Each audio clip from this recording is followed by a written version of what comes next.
WIIFTBP.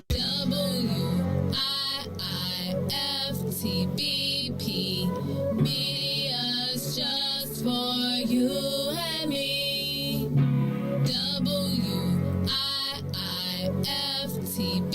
WIIFTBP. Media's just for you and me.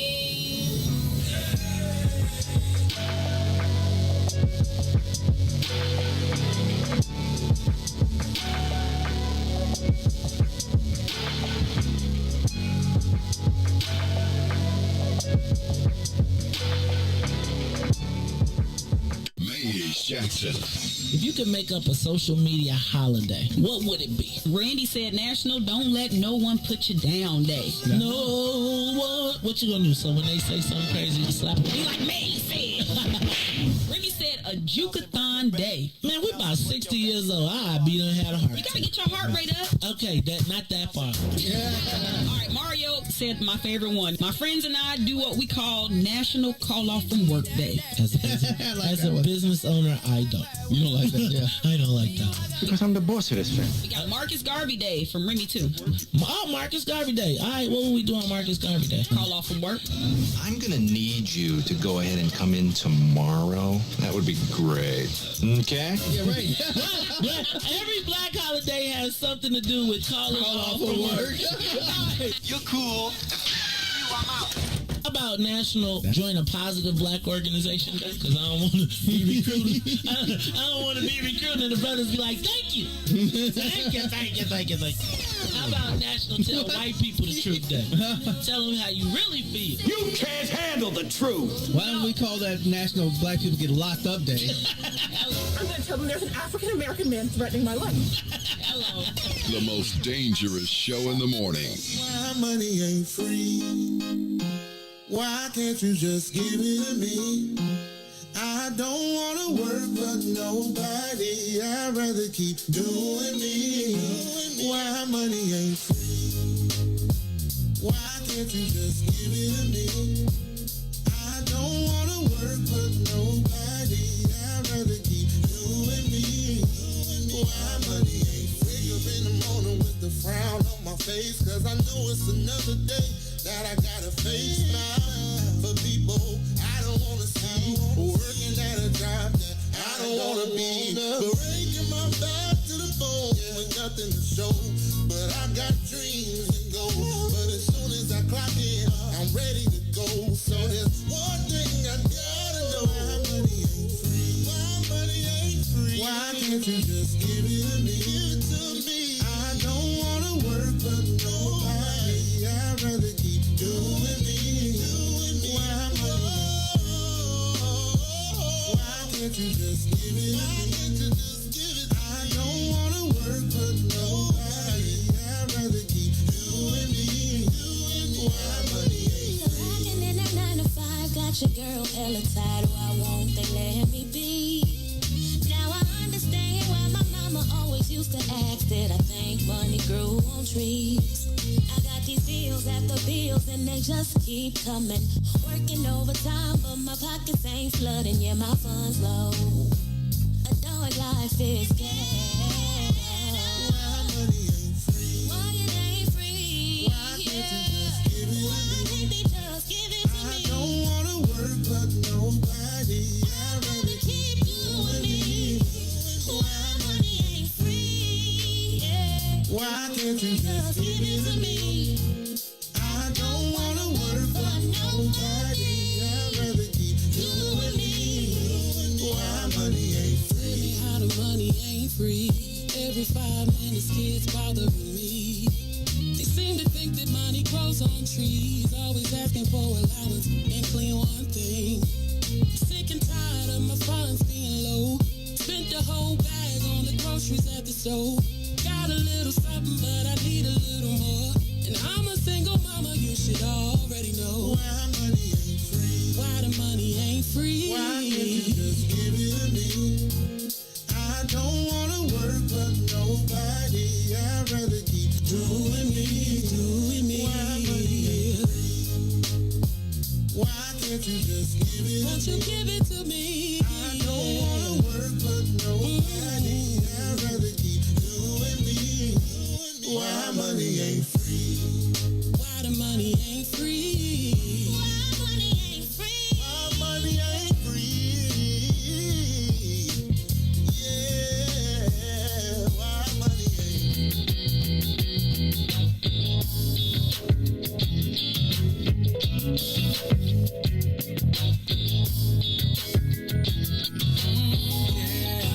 Steve Stanton.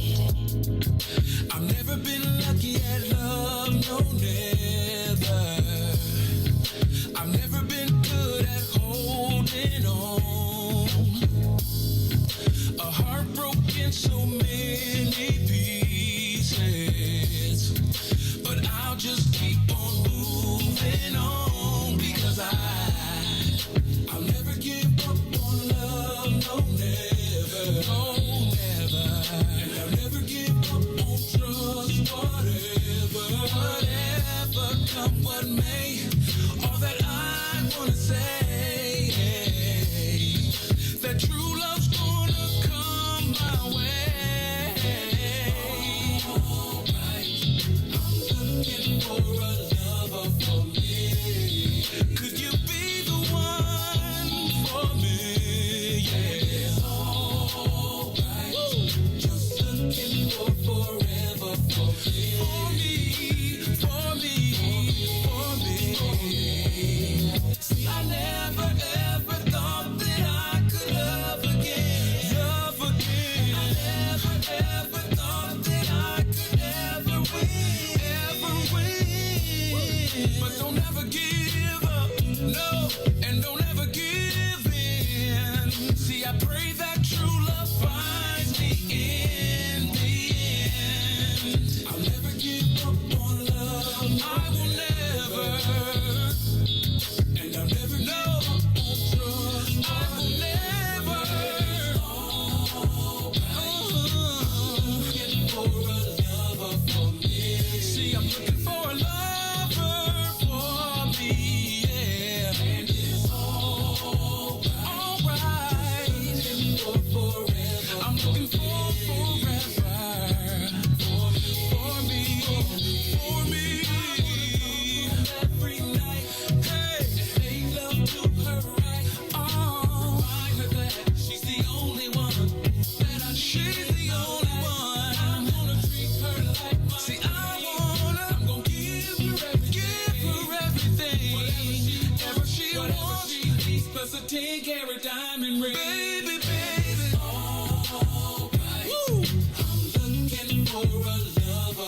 Looking for a lover. Could it be you? And it's all, baby, it's all right. Looking for forever. I'm looking for forever. For me. Hey, looking for a lover for me. I'm looking, still looking. And it's all right. Looking for forever. For forever. For me.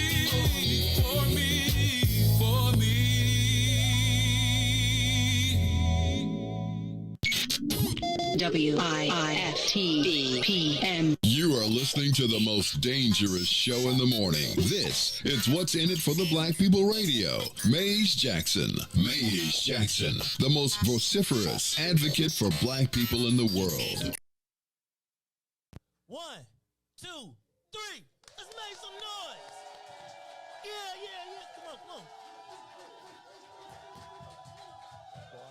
For Ruthie Moore, for Todd Stoger, I am the host of the Maze Jackson Show, asking every single day, what's in it for the black people? And if you don't like it, you can still tell them Maze said, Mayor Lightfoot, man, we ain't accepting that. Let's go. Yeah.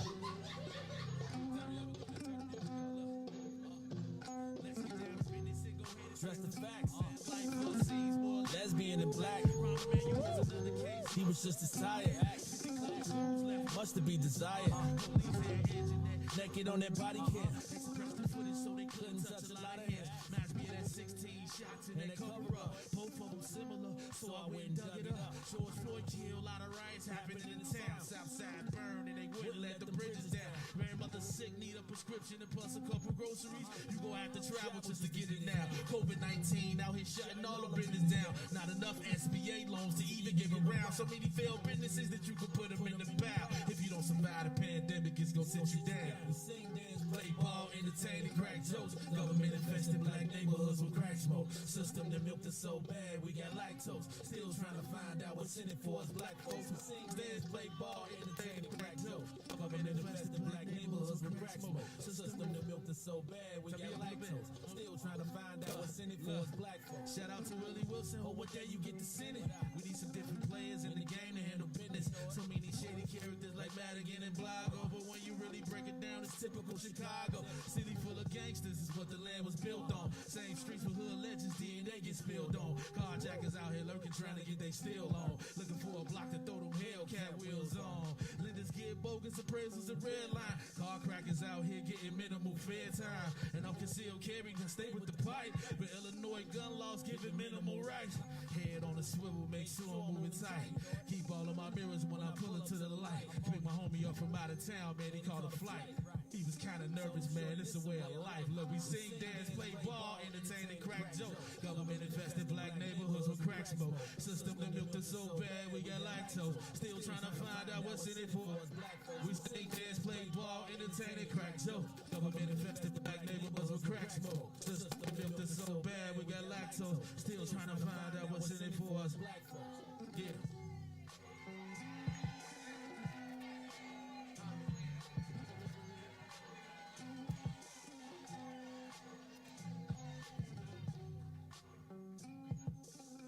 Wake up, Chicago! Wake up, world. This is the Maze Jackson Show. I'm your host, Maze Jackson. Got my man, DJ Riis the Ruler, on the day before Thanksgiving. Hey, Riis, I can't even front, man. I just love, it's like last week, I'm still on a take to the sky on a natural high. Hey, man, I'm still kind of feeling a certain kind of way about what we did last week. I told you I gave it a 6.5 with a rocket. But Riis, you know, I was thinking, I got so charged last night, I was thinking we should have had us a Christmas special. Like, ding, ding, ding, ding, ding, ding. Get the band to be like, Jingle Bell, dum, dum, dum, dum, dum, right? Everybody come out and they love, right? And then, you remember like when you used to have a Christmas play at the church, at the school, you know? Oh, yeah. Like, you know? I wasn't enough of them. I was just thinking, man, like it could be like a holiday. Because where do the kids still do that? Like, do the kids still do the Christmas play? They just play Fortnite and just make a play on the game now. Reese. Roblox. What if we did like a live, like Christmas special? Like parents had to have their kids audition, and you know, like remember then, like they play. You know, like when you did the Christmas. I did. And then we put it like we could Christmas out the studio, make it like it was like because I just was looking at these backdrops. I was thinking about Christmas and out the studio, and making it be like look like a fireplace, chestnuts roasting on an open fire. I was thinking about like having Jack Frost nipping at your nose with a fireplace crackling over there. Okay. I was thinking like, you know, we put some logs, stack up some boxes like it's some presents, put some Christmas trees up in this bad boy and be like, jing, jing, jing, jing, jing, jing. Right? I might get a flat screen back here and make it look like Let It Snow. Okay, I see the vision. Let it snow. Hey, you know what? You got to pull old girl out from last year. We got dinged for it, but remember that the girl, she had the Let It Snow song we was playing it last year? Oh, yeah. Right. We're going to have to find her. We're going to have to pull her out. You know what I'm saying? I actually can't wait. You know what, though? I really don't even know where I can hear Christmas music because when I'm in the car, I feel like, I know my son be like, really, we're going to listen to the news the whole time? You don't make him listen to the news the whole time, do you? Bro, we listen to... He had his AirPods in the whole ride. He sure do. But he don't, I mean, it's like, because I really feel like he know I can't listen to murder, kill him, murder, dead. But actually, I'm going to tell you, my son actually said, he admitted that the best music came from our ear. He was like, yeah, I could see how y'all feel that way. You know, like, because he does get an inundation. Don't let me get serious flat cracking. Like, don't let me get the best of the 80s, 90s. Now, the problem is, he be like, Dad, could you please not sing? Dad, please. Please, Dad, please. I'll be like, nope, because you be trying to make me go through the drive-thru. All right, y'all, this is the Maze Jackson Show. I'm your host, Maze Jackson. Got my man, DJ Riis, the ruler, Mr. Business in the front, party in the back. 2 weeks off. Now, was y'all here last week? Nah. See, 2 weeks off. That's what we 2 weeks millennial. Look, millennial Thanksgiving month. DJ Riis, the ruler. What's up, Mr. Business in the front, party in the back? How you feeling, dope? Blessed by the best. You already know the rest, man. Happy Thanksgiving to everybody out there. Tomorrow, it came back quick. And, you know, I just realized I've been here for over a year. I said the Let It Snow joint. Yeah. Then it clicked to me, too. Like, dog, you remember you was like, yeah, oh, yeah. And I was like, oh, yeah, right? Nah, it didn't go that way. You know, it's okay. I know you got you you always have your version of the story. You know how you first meet people. Nah, Riis, I know I didn't. I was like, who is this Devontae? I was like, who is this dude? I was like, man, look at this. Like, Riis, I ain't going even front, bro. Tight jeans and a shag. Right. This dude, and then. He trusted. Hey, man. Then he's an alpha. Oh, that was the best part. From Eastern. That's what I was like, oh, Lord. Directional school. Oh, you're directional school kid, too. That's so funny. Lord. Oh, yeah, I'll be working them. I'll be working the directional school kids. I'll be like, if your joint got 3 letters, right? If you got 3 letters, and that you know, that'd be making the ISU people mad, too. Because they almost be straight. Then I'd be like, or I'd be like directional or 3 letters. They'd be like, dang, you know what? And then they be mad because they do know that everybody came to U of I. Oh, like I remember, State. huh? Illinois State, the Bone Center. Yeah, no, no. I remember the first time we pulled up on the Bone Center. We was like, wait. Everybody want to eat. I mean, want to U exactly. Of I, and like Riis, that's why I stopped road tripping. I was like, so wait, y'all want me to leave the palace to go kick it with the peasants? You want me to drive to Western Illinois University? Yeah, and come kick it, man. I'll never forget, like, they had hyped me up on Northern. Like, they was like, man. Oh, I'm with you. Man, they hyped me up on Northern. Man, we got up there. I was like, what? Huh? Yeah, I'm with you. Like, dog, they had you thinking Northern is like everything at the park. Like, you gonna go there, you go to Northern, you ain't gonna make it. You know, I went to Northern. It was a alpha event. I'm talking about we had hundreds of bros down there, so you know you feel like it's gonna turn up parties. You know, I'm a Neo at Just Cross. I get down there. They have a union party. The union party end at 1 o'clock. And I said, all right, bros, what's next? He's like, that's it. They all it's right shut down. And they all retreat to their own little enclave. I was like, so we at the Alpha House there, right? They was like, no, we going home. Right. I was like, yeah. I went to Northern once. I was like, all right, guys. I went to Northern twice. I went home. No, I went home that night, and I got a whole hotel room. I remember when they used to call that the Bermuda Triangle. When it was Northern, what was it? Northern, Aurora, and Lewis. Yeah. Then I don't know if it stayed the triangle when Elmhurst got there. Because then Elmhurst started to pop up. Then it was like black folks discovered the suburban colleges, and the next thing you know, it was on and popping all over the suburban colleges. I never forget the one time we went to Aurora University. They had me hyped up about that one too. We gonna go to Aurora, man. You know, like everybody think they school the bomb. And I ain't gonna even front it. Like, at your school, no matter, when you go to college, you find your niche, right?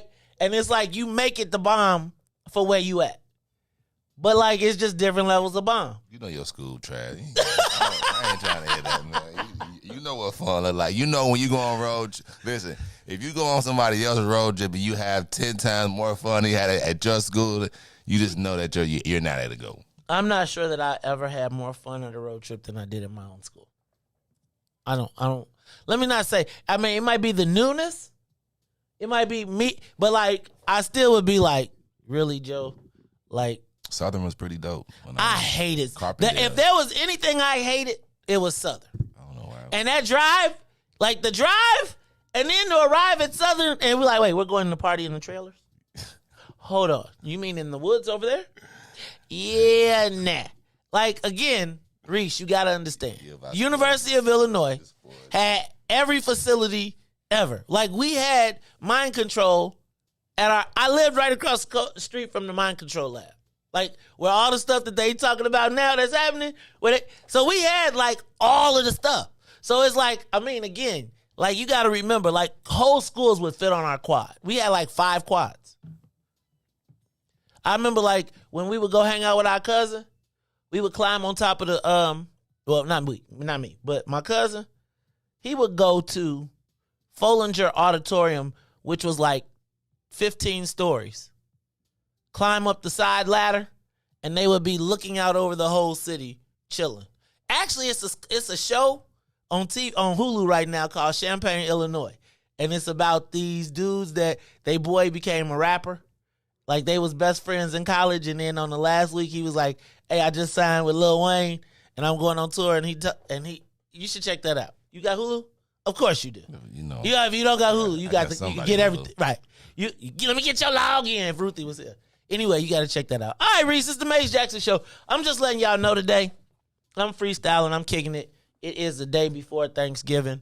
Sometimes I feel guilty saying Thanksgiving. But, hey, Riis, I don't know if you saw the news yesterday. What happened? I got a new job. Oh, on the news? Mm-hmm. Look at you. Mm-hmm.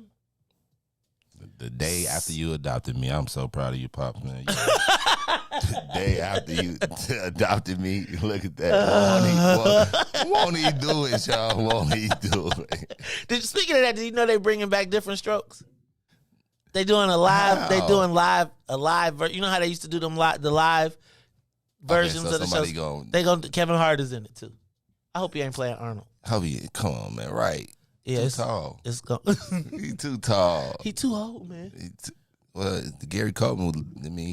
Yeah, but still, he was kind of old. He just had a little person syndrome. But I don't know, man. Also, Riis, I am the new Chief Diversity Officer at Parlor Pizza.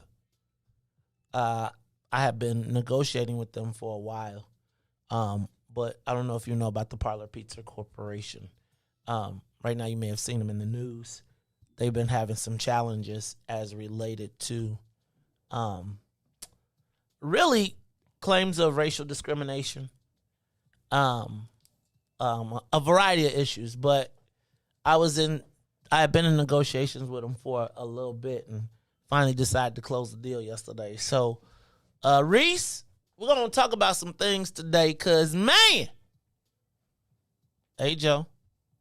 But just so y'all know, because people was like, not this much. I'm not pulling your tail.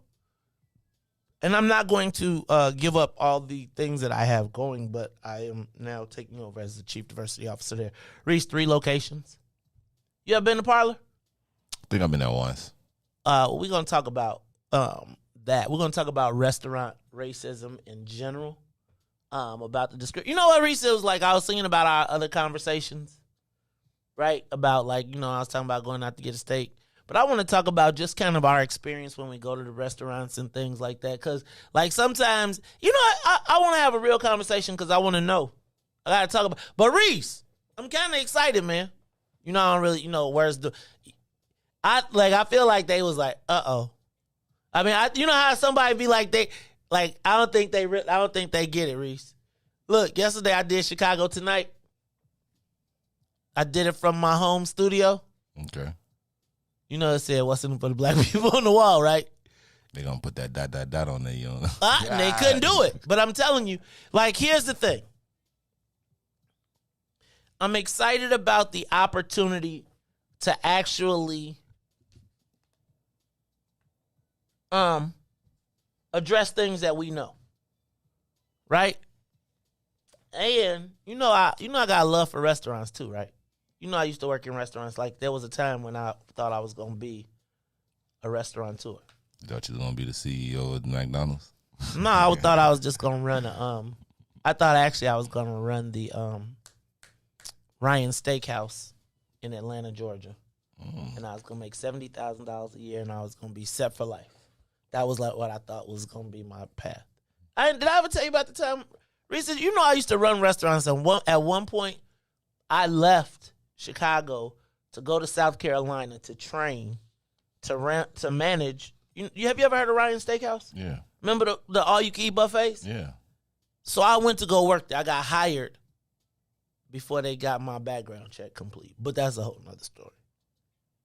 But Riis, there was a time when I used to wear the white shirt with the pants, with the shoes, with the grease, with the tie, and and people be like, why you take your jobs? Hey, dog, you know how it's the black dude that be trying to get to the top, and it's everybody else be like, dog, if you don't get your ass up out my face, talk about cleaning this up. I be like, come on, man, you got time to lean, you got time to clean. And the brothers be like, for real, dog. Right, bro. If time to lean, you got time to clean. Maze, if you don't, right. No, dog, I'm serious. And I'd be like, so yeah. So it was a unique opportunity to affect change. At the table, but literally. So, we're going to check it out. I hope y'all will support me in my endeavors because I'm going to support you. My thing is you don't get to those spots and then close the door. You get to those spots and you try and open the door. So, Riis, we're going to have us some pizza in the morning. Yes, sir. Hey, man, we got to get some black folks on management track. Can I tell y'all what, though? Here's the funny part. I got to be diverse for real. But I was kind of saying, wait a minute, hold on with this diversity thing. Because the people that was claiming they was getting racially discriminated against Riis wasn't actually we'll talk about it. I'm not going to talk about it on here. But lots coming up, so I hope to check y'all out. I hope y'all will come over and have a slice or two with me. And I want to talk about the experience as well. All right. COVID rising in the city. Riis, what happened with COVID? Why was it we was shutting down and tripping out, and now it's getting as high as it was in the summertime, and ain't nobody saying nothing because they need to get that money? I think they're trying to force you. To take the vaccine. If you ask me, we had 77%. They said. Yeah, exactly. So I think they just gonna say, "Hey, man, my other favorite slogan: if you die, you die." That's how they feeling right now. They feel like they gonna scare tactic into you into getting it. Like we're not gonna close down. We get you the opportunity to get the vaccine. You get the vaccine. You don't. All right. Okay, Riis. Did you see the city celebrated Thanksgiving with the Afghan refugees? They got 200,000. They get paid. It's $20,000 a person per month, Riis. Yeah, I gotta go get my forged documents because I know I'm from Afghan. today. Not your forged documents. Yes, I'm definitely from back then. Reese, you're not forged documents. I'm finna put that red dot on my forehead. That's India. My fault. Oh, you know what? I'm tripping. finna wrap my head up. Tell my girl to wrap her face up. Don't let her see your face. Oh, you tripping. You tripping. You gonna have you gonna put your lady in a burqa, man? Yes, yep. I need all that. That is hilarious, Reese. You tripping. All right, let me see what else I got on my list. Matt Nagy, Reese, they whacking him or not? Matt, I don't know what y'all talking about. But then there was a report that said he had a meeting with management, and after the meeting with management, they was like, he canceled all the rest of his meetings for the day. Really? Yeah. I don't think he's going nowhere right now. I mean, let me take that back. They lose, like you said yesterday. If they lose to a team that ain't won a game, oh yeah, man, you can fire Matt Nagy ASAP, man. I just think I don't know. I don't know. I just feel like we really just the Bears might end up doing a Cubs, man. It might not win for 100 years, unfortunately. Reese, you tripping, man. We look bad out there, man. You don't watch still, man. Listen. I do watch. We look bad. And at this point, because it's getting later in the season, I can't stand them to lose because I know that the playoff host is dwindling. So I don't even watch the game like that no more because it hurt. Unless they winning. And then it'd be low scoring. It'd be 2-3. I'd be like, is this baseball? I'd be so confused on the plays. And then what made me really mad is when Justin Fields got hurt and a white boy had different plays than that black boy. They told that black boy to go out there and scramble, do it, no protection. Then this white boy, he come in here, the Red Robin. He come in all of a sudden and just getting good protection. Oh, no, I ain't like that. Threw 2 touchdowns. I'm like, oh, man, Justin Fields do not get these type of plays. Do not get these play callers. So I don't know, man. Fire Nagy. I don't know what he doing out there. Reese, you hating this morning, huh? No, I'm just speaking of how it is, you man. You feeling like a Bears fan. Was you out there booing? See, that's why you can. If I go, I'm definitely wearing a bag over my head. I can't be seen. He cannot oh be seen Lord. Let me see what else. Michael Kelly was appointed to the D'Amico spot. I know that's not really our business, but on the Northwest side. John D'Amico stepped down as a state rep, says that he's going to be running for something soon. Interesting scenario, Reese, because the guy the Democrats appointed had voted for a Republican in the past, and they gave him a pass. But it's like if a black person said that, they'd be like, oh, my God, they cook them. It's crazy, the different rules and the way people get to move in and out. I'm going to let that be. Malika Shabazz, daughter of Malcolm X, Malik El-Haj Shabazz. His youngest daughter, one of the twins, passed at 56. Reese, I was reading her obituary in the paper. I just got to say how crappy it was for them to tell the whole story, and then at the end of it, be like, but in such and such, her and her mother were arrested for dog abuse. Who puts that? Why? White people just can't help themselves sometimes. You think? I think. I told you every time I see the news, anything about a black man, no matter if it's good or bad, they try to put the worst picture, the worst anything on there. It don't matter what he do. Mace Jackson just got as deputy chief, but all the way back in U of I. You know what I'm saying? You're like, what? 40, all of years ago, 30 years ago, really. But they always try to. They always try to make us look bad, Maze. Man, no matter what. That was crazy. And then I just, I was gonna skip over this story because it's so common. But that's why I'm not gonna skip over it. Kevin Strickland. Are you familiar with Kevin Strickland? Kevin Strickland he's 62 years old. He was locked up for 40 years for a murder that he did not commit. He was exonerated, or he was let go in Kansas City, Missouri, or in Missouri. He found out about it, though, because he was in the day room and when it scrolled across the screen. So he didn't know about it. The inmates cheered and jumped up and down and was like, oh, this is great, this is great, this is great. And he was like, he had always maintained that he had never done it. And Reese, I was just thinking, when I was reading his when I was reading his story, they were like, he was supposed to be excited about getting out, but it's like, Joe, you spent 42 years So much different. in jail. And it's like, really, should I cheer? Right? Like, he probably, you think about it, he's probably, at this point, beyond institutionalized. Right? And you're going to throw him out into space. And, they halfway now are trying to get an attitude when you get out, like, we can't give you that much money. It's okay, but he can still, anytime that some stuff like that come back and, especially if he get found guilty, then they usually still and get some money. Yeah, but you can't sue the state. And what they're starting to do is put caps. Because they know they letting out black folks. So they like, all right, you can get $500,000. You can get $200,000. You can get, this is all we going to pay for each one of these years. And I just was thinking about how crazy that was. Because it wasn't like he was like, yes! He was kind of like, yeah, I maintain that I wasn't. And yeah, I'm getting out at 62. I'm out at 62. Just the commonness of it. And it was like the thing that made me stop was because I was going to skip it. But how many times do we see this? And now, let me also say that I forgot to mention the McMichaels trial has gone to the jury. I don't know if you saw that the jury wanted to stay late last night. And if you don't know what I'm talking about, in the McMichaels in the case of the murder of Ahmaud Arbery.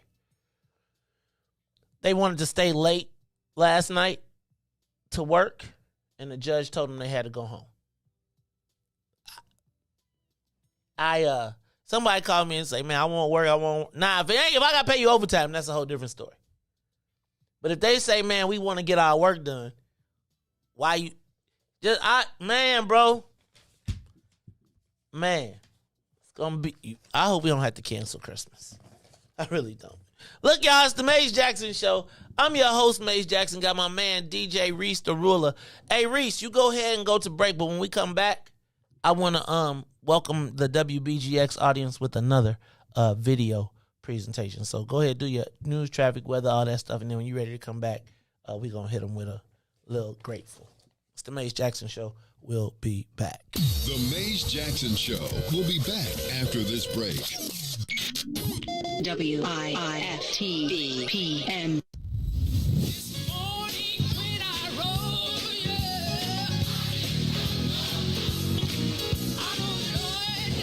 Church Chicago's Power Hour. I'm your host, Angie Mims, and Terrence Keys, TD, a.k.a. Terrence Daniels. I wish I had one witness in the house. You got one. Got a couple of them. Got a couple of them. Two T's. Give me a testimony. Oh, Lord. He's did it before. Oh, Lord. I got one. Better. I got 5 reasons. 5 reasons. Oh, Lord. He turned it around. Turn it around. He woke me up this morning. Oh. Don't do this. Don't do this. Number 4, he woke me up this morning. Come on, number 3. Come. He woke me up. Oh, Lord.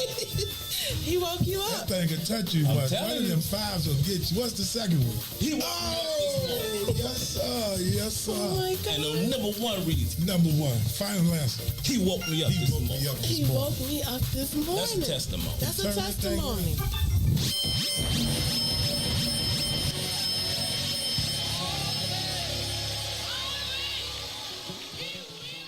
And now, traffic and weather.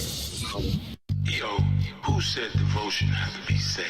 Yo, check this out. The Lord is my shepherd, and I want. He's making me to lie down in green pastures. He leads me beside the still waters. He restored. Good morning. What's in it for the Black People family? The time is now 6:41 a.m. and I'm Riis the ruler with your Chicagoland area traffic and weather report. And traffic on the Kennedy O'Hare to the Loop is 29 minutes. Outbound to O'Hare, just 19. On the Edens, inbound from Deerfield to Exchange, 35 minutes, 28 minutes to Exchange from Deerfield.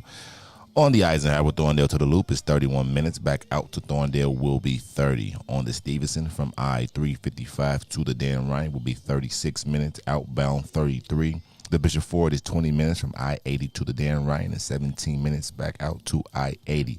The Dan Ryan is 16 minutes to the Loop, 15 minutes back out to 95th. on DuSable Lakeshore Drive, the usual. From 55th to Jacksonville, Jackson 55th will be 7 minutes. From Randolph to Bryn Mawr and Bryn Mawr to Randolph on the north side will be 8 minutes. Today's weather is currently 39 and partly cloudy. Today will be a high of 52 with a low of 36. I'm Riis the Ruler, and now here's Grateful here on the Maze Jackson Show. From the grave, glory to Gethsemane, Gethsemane, got to the grave, from the grave, back to glory. He's in my head. And so as we move through this broadcast, and I hear it right now, I know it's odd, and we don't really, I'm going to ask God today to bless our mission. Because to me, this is the set off of me finally walking into the space that the Lord has put there for me. It's a little weird to talk about, so I'm going to ask you. Oh, well, it's true, since you got it already, let me get out the way. Y'all go ahead, and then we going to talk about this dude that just came showing up. He ain't come to practice, and now he want to be here. But if we could get this Grateful for me real quick, man, we can do whatever else after that. Thank you very much, y'all. I might sound like Lou Rawls singing it, but I'm going to sing it anyway. It's early, sir. God has not promised me sunshine, that's not the way it's going to be, but a little rain mixed with God's sunshine, a little pain makes me appreciate the good times.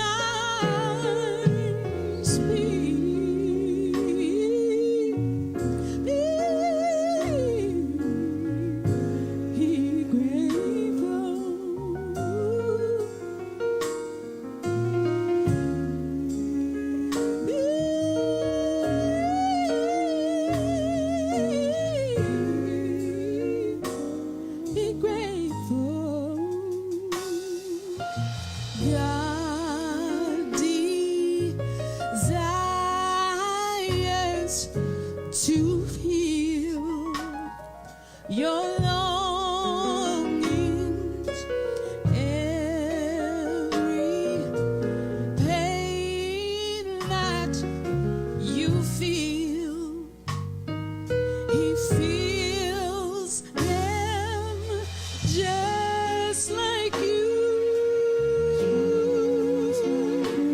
but he can't afford to let you feel only good,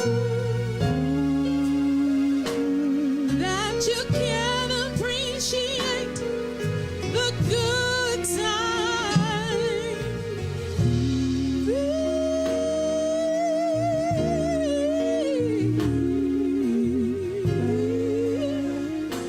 Be grateful.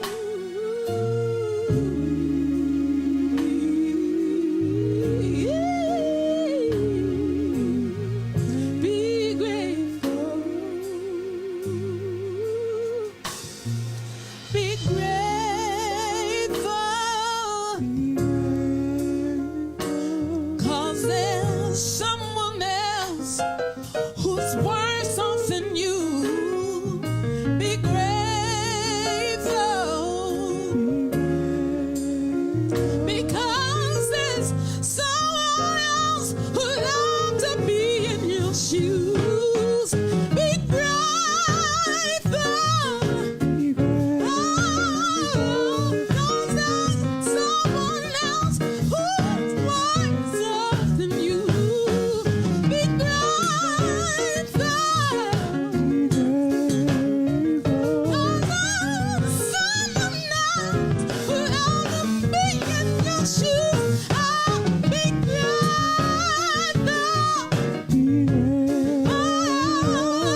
This is the Maze Jackson Show. I'm your host, Maze Jackson, and we are Riis. Grateful. Riis, I'm still feeling out. Hey, Joe, we did that thing last week. I'm 6.5 with a rocket. 6.5 with a rocket. Shout out to the Us band. Riis, they didn't even have a name. They kind of switched it up on us, had all type of lead singers. But she rocked that. That's how it is back in the old days. See, Riis, it's nothing like live music. That just inspired me so much. We got so much coming up, dog. I'm just telling you. New venue, new joint, live studio, live. Just think about our unplugged. What our unplugged would look like. As you unplugging. Hey, y'all, it's the Maze Jackson Show. I'm your host, Maze Jackson. Got my man DJ Riis the Rule in the building. Riis, I ran through all of the headlines just so I could do this. And we played that for all of our listeners on WBGX 1570 AM. We want to tell you thank you for joining us. We hope that we uplift your spirit. We hope that you get something out of us. I know that sometimes y'all be like, that brother, I'm on the gospel station. And sometimes the Lord, I had to ask the Lord to forgive my tongue because my heart is in the right place. I just want us to be free, but sometimes I get a little bit upset. But boy, Riis, can you rock out to gospel music? Can you Oh yeah. Can you ever been to church where you feel like they straddling the line? Right? Like the song is like, can you rock out to gospel music? I'm going to tell you, they could have took that part, when the song break down and they be, right? That when it break down, that they could play that at the club. I'm just telling you. I felt that Be Grateful is something else, bro. And she rocked it. She actually rocked. You know how sometimes people sing your song and you be like, I just rather remember it the way it was. They rocked. They rocked. Thank y'all, man. Thank you to everybody who supported us last week. And shout out to the Us band. You will be seeing them again. All right, it's the Maze Jackson Show. Riis. So I told you I became the Chief Diversity Officer at the Parlor Pizza Corporation. So Riis, that means that I got to deal with some diversity issues. And, one of the things that I think often is that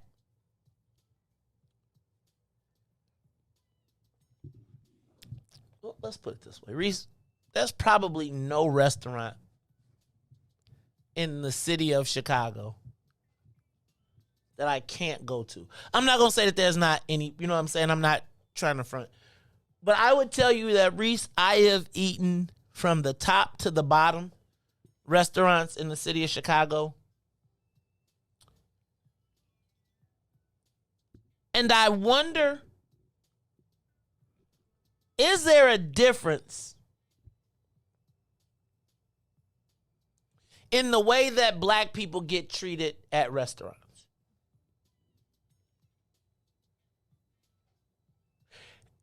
And I say that introspectively.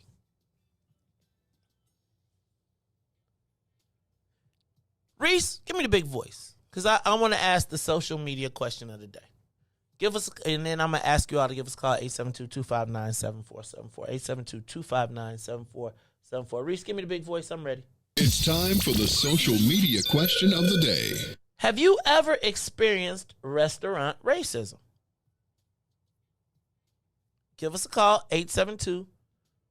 872-259-7474. Have you ever experienced restaurant racism? And what does it look like?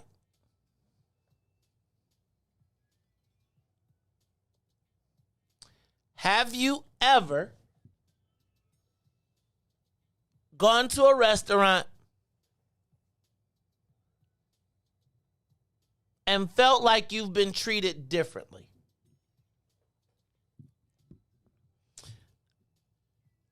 Riis, I have had the pleasure of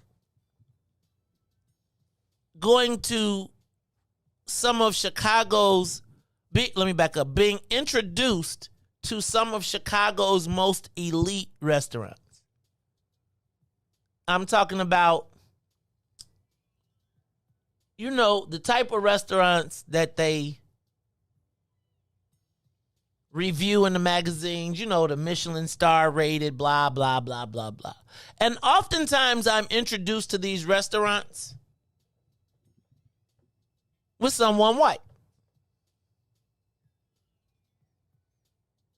And generally when I'm with that group of someone whites, the experience is world renowned. So much so that I would want to come back, you know, like I'd be like, oh, I want to take my wife. I can't always say that the experience matches. Now, I've also been able to go to restaurants with super high-powered black people who have more power, money, and wealth than most of the white people at some of these restaurants. And so white folks give them a tremendous amount of deference. Right? But if you're not there with them, then you kind of get the who are you until they get to know you. So I want to ask the social media question today, and I want you to give me a call at 872-259-7474. Have you ever experienced restaurant racism?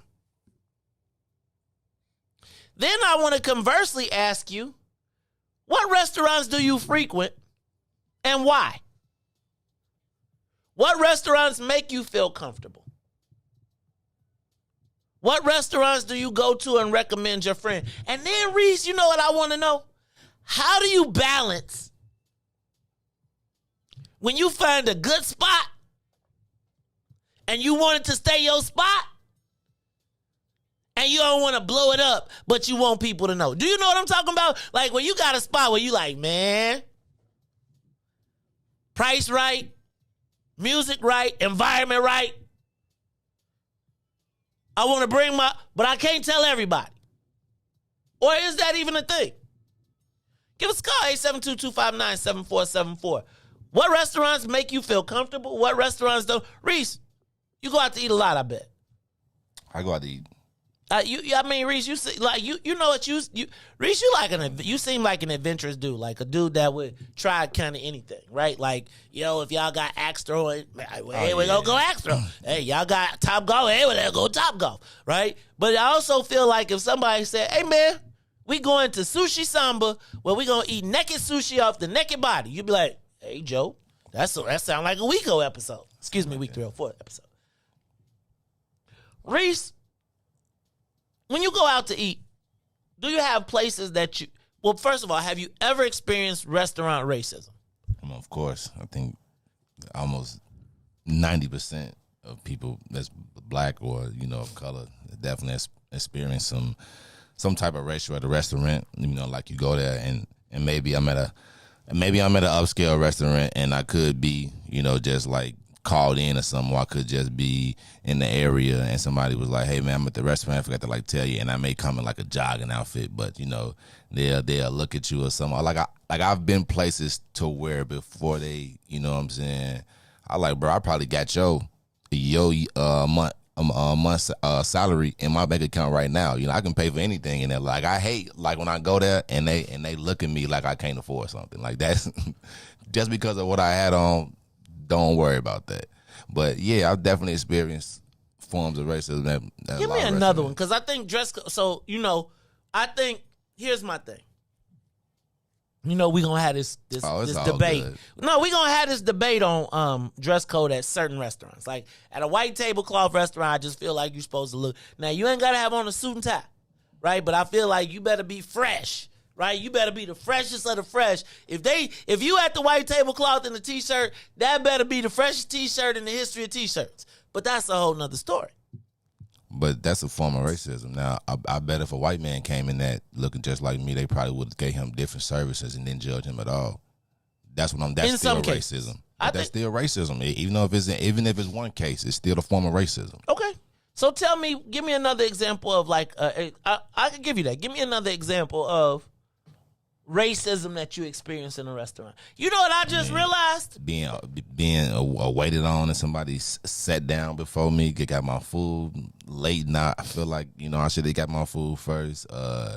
Service, bad service, like the waiter don't think you tip. Like it's. Do we not tip ever? Are there times when people don't tip? I tip every time I go there. Every time I go there. I over tip, in a matter of fact, sometimes. Every time. No, I tip based on your service. And sometimes if the service was bad on the portion where it says tip, I put find another job. That is exactly what I put on there.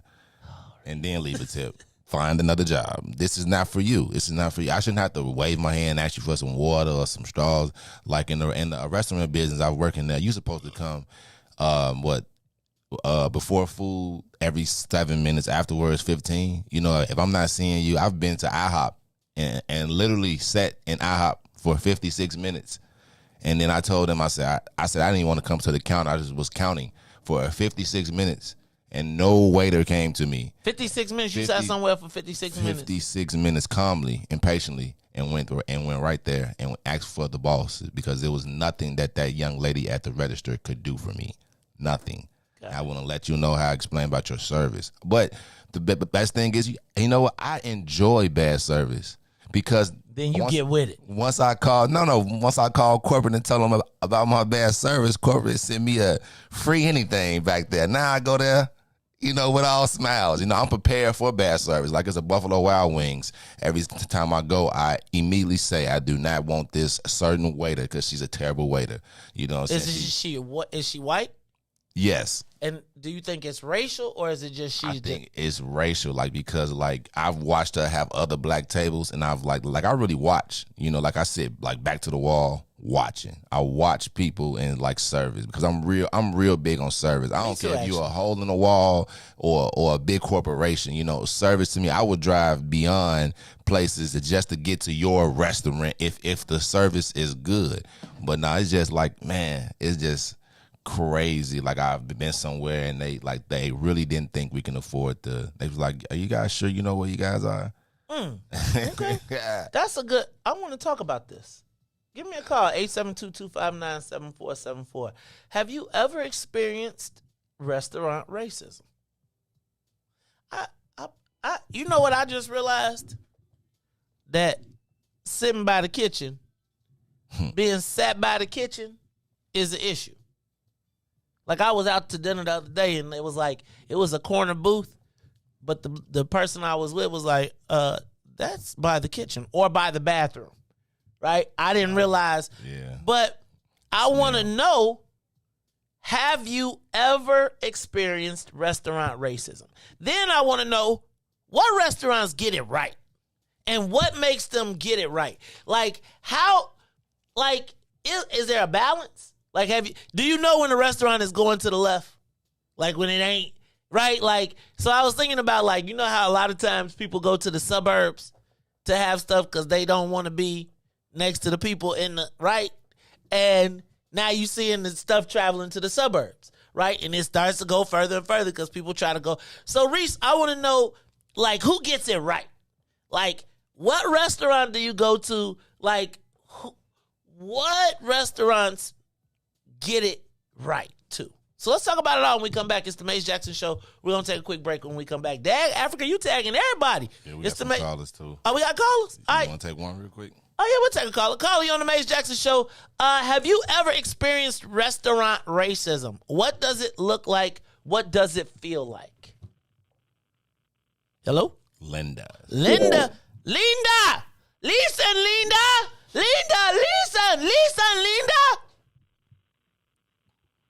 I guess it ain't on Linda. She said hello. Hello? Linda. Maybe the wrong name. All right, maybe. I can hear you. The wrong name. Oh, what did it say, sir? Tell me it's wrong. So get me right. What's your name, brother? Brother Williams. Brother Williams. Hey, Brother Williams. How you doing today? Have you ever experienced restaurant racism? Unfortunately, I have, and being a senior, it really irked me and made me feel, like I wasn't important after spending hundreds of dollars in the casino. So wait, tell me about it. Tell me what it was like. What happened? Well, for one thing, I couldn't get eye-to-eye contact. And I was standing there, for over 20 minutes, standing there, waiting to be accepted, for order. And I just felt bad because this was in my hometown, Gary, Indiana. Mm. And, being raised there, I never really had a problem with, service. And this particular time, an Asian person should never, deny a black person service because we were here first and we should get served first. But unfortunately, we still have racism in different, categories. Okay. Thank you for calling. But, this happened. I appreciate it. No, this happened to you at the casino. I'm sorry. Talk to me. Where did you hear me? I'm sorry. Go ahead. I want to let you finish, sir. Well, I heard, if someone wanted to, express racism, and to me that was, at the bottom level. You would never expect for it to come from, that area of people. Okay. But, it comes in various ways, I guess. It depends on, the person. Okay. I'm going to tell you. Okay, so thank you for your call. It really bothers me. It really does bother me. Particularly for our seniors when they experience it because they went through the black only, white only. And I wonder, are there unwritten rules or unwritten laws that we need to be looking at or addressing? And then I have a question of Riis. Is there a balance? Like, I want to talk about this some more. Have you ever experienced restaurant racism? Riis, let's take a quick break. And then when we come back, we're going to take your calls. I want you to tell me how have you experienced restaurant racism? And what restaurants make you feel comfortable? Like, where do you like to go? Right? I feel like sometimes we go to the hole in the walls because at least they going to treat you right. Right? So you be like, I could afford everything, but because I do sometimes. And Riis, I'm going to tell you, I ain't going to lie. There are times when I feel judged at a restaurant. And I be like, I know I could buy you. And you, and you, and you. But then there are the restaurants that get it, right?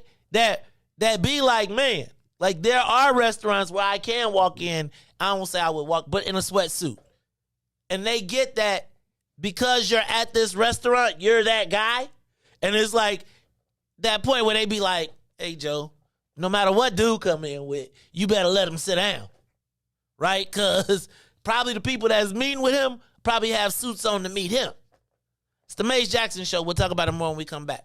The Maze Jackson Show will be back after this break. WIIFTBP. Broken screen? Crash system? Are you in need of spyware or virus removal from your computer? Well, contact RPC Computer Repair in South Shore and let us help you with all your computer repair services and print needs. Need office or print production services, copies, scans, fax, or even notary service? Then stop by and support RPC Computer Repair and Print Shop located 1741 East 71st Street in the 71st Street corridor, newly revitalized South Shore areas, and let RPC be your one-stop shop, where we believe RPC is your PC. RPC Computer Repair is also a UPS access point where you can drop off and pick up your important packages. So let RPC be of service to you. Call RPC Computer Monday through Saturday, 8 a.m. through 6 p.m. at 773-966-4457. That's 773-966-4457. Visit RPC at rpccomputeringinc.com for more information. And now, traffic and weather. Good morning. What's in it for the Black People Media? The time is now 7:09 a.m. I'm Riis the Ruler with your Chicagoland area traffic and weather report. And traffic on the Kennedy O'Hare to the Loop is 30 minutes. Outbound to O'Hare is 21. On the Edens, Deerfield to Exchange is 38, 29 minutes from Exchange to Deerfield. On the Eisenhower, Thorndale to the Loop, we added 32 minutes. Back out to Thorndale's in half an hour. On the Stevenson from I-355 to the Dan Ryan will be 39 minutes. 37 minutes outbound to I-355. On the Bishop Ford from I-80 to the Dan Ryan will be 20 minutes. 25 minutes back out to I-80. On the Dan Ryan on the Dan Ryan is 16 minutes to the Loop, 15 minutes back out to 95th. On DuSable Lakeshore Drive South, 55th to Jacksonville, the Jackson back out to 55th will be still 7 minutes. 8 minutes north, Randolph to Bryn Mawr, and Bryn Mawr back to Randolph. Today's weather, it is currently 39 degrees. It's currently 39 degrees. Today will be a high of 52 with a low of 36. I'm Riis the Ruler. Here's Interstellar here on the Maze Jackson Show.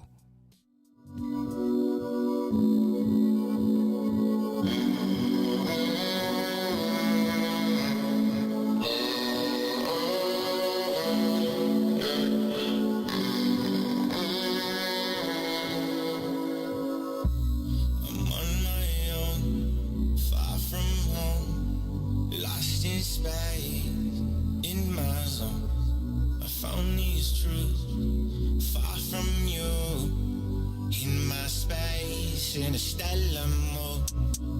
Yeah, I finally got my mind right again.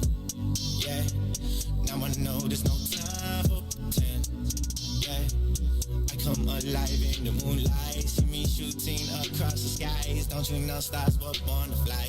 I've been searching, crowded, looking for a way out.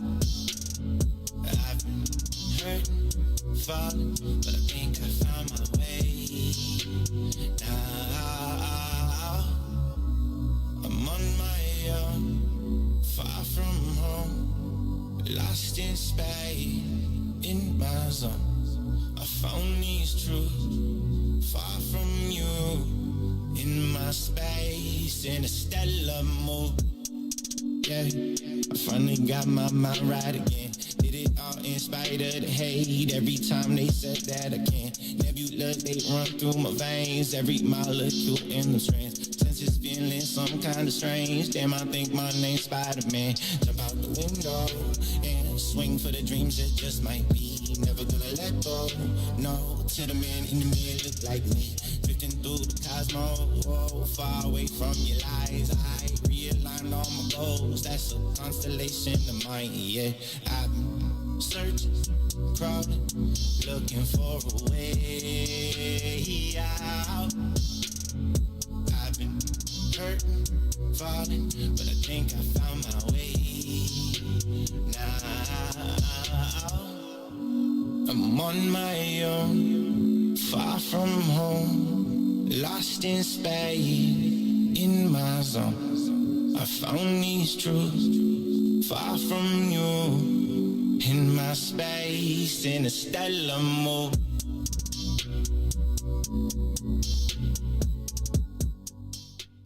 Back to the Maze Jackson Show. You are listening to the most dangerous show in the morning. This is What's in It for the Black People Radio. Maze Jackson. Maze Jackson, the most vociferous advocate for black people in the world.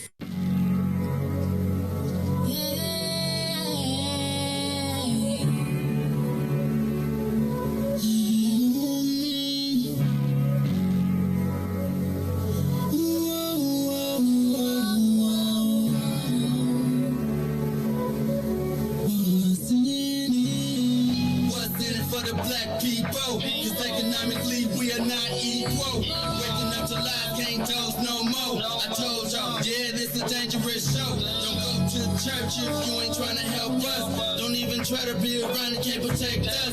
We see the lies, not other politicians. We need money and no symbolism. It's Mace and Riis, and Ruthie and Todd, explaining how we all come from God, giving us tools to beat the odds. If we united, our movement gon' stop. If they ain't trying to help us, they ain't trying to do nothing. We gotta do something, we gotta stop running. It's time to confront the problem. Really, you expect you oppressed to solve them.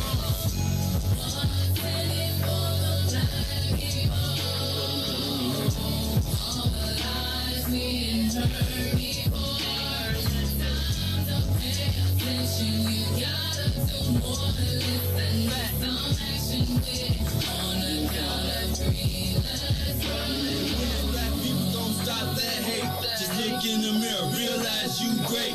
Yeah, we always argue with our brothers, but ain't nobody gonna take our place. Just stay in tune and stay on top about who forwards, about who not. Just green light all the black economy, then watch all the shooting gon' stop.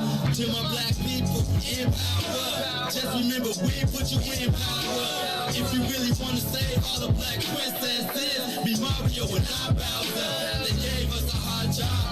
We gon' make it if we do it together. Divided we fall, we gotta evolve. With confidence, you are ready before you started. With no confidence in the people, we always gon' be defeated.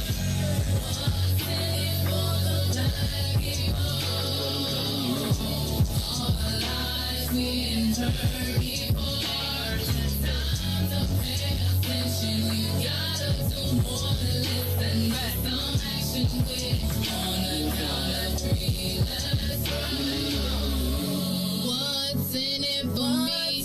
What's in it for you?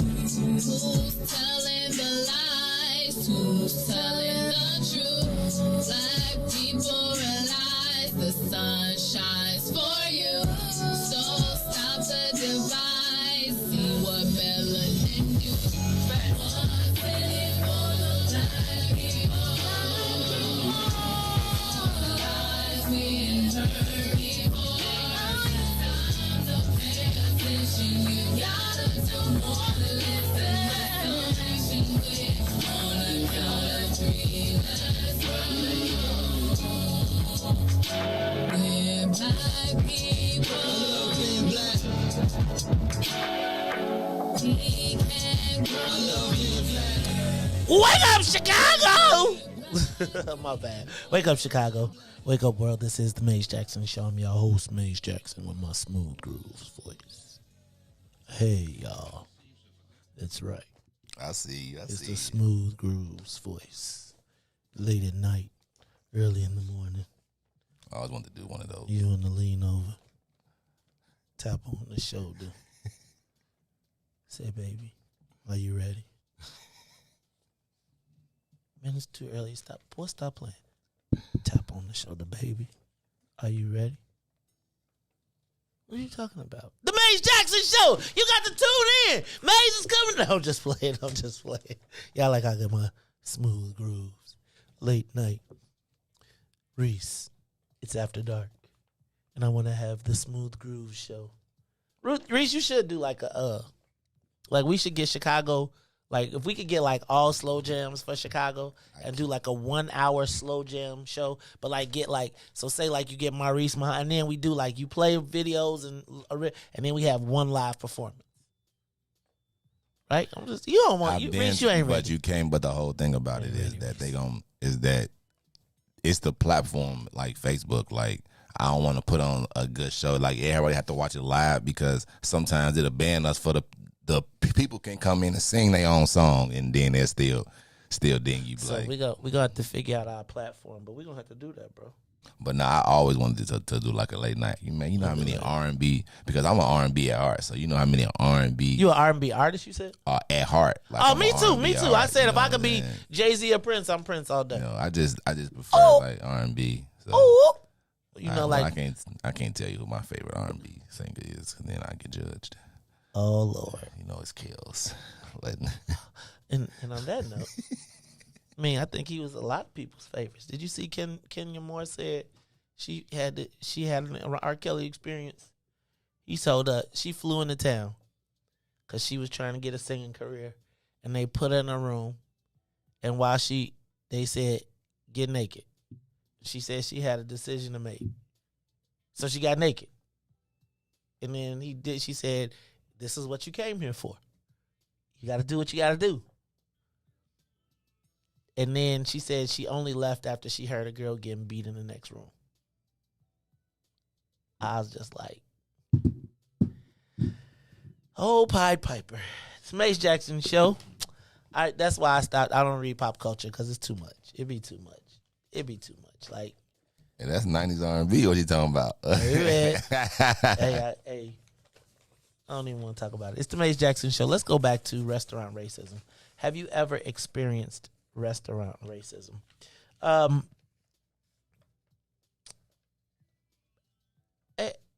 Riis, I feel like I experience racism in restaurants all the time, but you can't really put your finger on it. It's hard to describe it.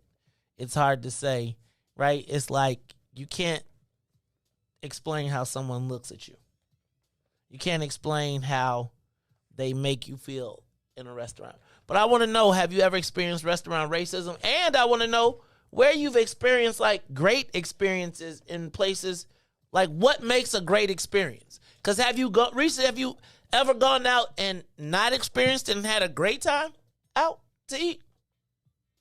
Of course, man. I just went to Bahama Breeze in Schaumburg the other night. It's a real nice little cool spot. You know, it's like a little regular restaurant, but I like that little fireplace. You can sit next to like the little fireplace and eat and stuff like that. So did that Sunday. I go to like Cajun Bro. You know, I go to places where, you know, like immediately when you like come in there that they really accept people. Like I hate like when I go somewhere at the door you can feel it, you know. So I go to like Cajun Broil. That's a nice little spot. Where's it's it? black owned. I think it's two, but the one that I go to is out west. It's right at the end of the line, like on Harlem and Lake. But I think it's called like South Boulevard when it's right there. But yeah, I'm gonna have to get your restaurant lit, Riis, because you going out west. I mean, you naming stuff I ain't never heard of before. So Because me and Carrie, we always trying to find something. We found ourselves in the West Loop of downtown. But I really, you know, I like family kind of, like not where you gotta bust your whole pocket out. Like that's what you know what I'm saying? Like where can you find a good in between meal where it's like nice? You know what? Like one of my favorite places is Longhorn. Like Longhorn Steakhouse, I feel like that's the best $20 steak you can get, right? Like, and it's the salad, the whole thing. But where do you go where you feel that you experience restaurant racism? But conversely, what makes you feel good when you go into a restaurant? And like, yeah, give us a call. We got anybody on the line? Give us a call, 872-259-7474. Do you like when people talk to you when you come in? Do you like, hi, welcome to, and like the chipper service, or do you want to just be like, take my name and leave me alone? No, I probably want the little, especially if because you at the door. You know, I've worked restaurants at the door. You're supposed to greet people. What about when you sit down? Do you want a super hyper attentive waiter, or do you want a waiter that, like, look, man, you bothering me? Like, nah, I don't want nobody that's like I'm bothering them. Like I didn't get dressed to like come. Wait, outside. You got dressed? Well, you know, it's my form of getting dressed. You know, I'm gonna be jeans.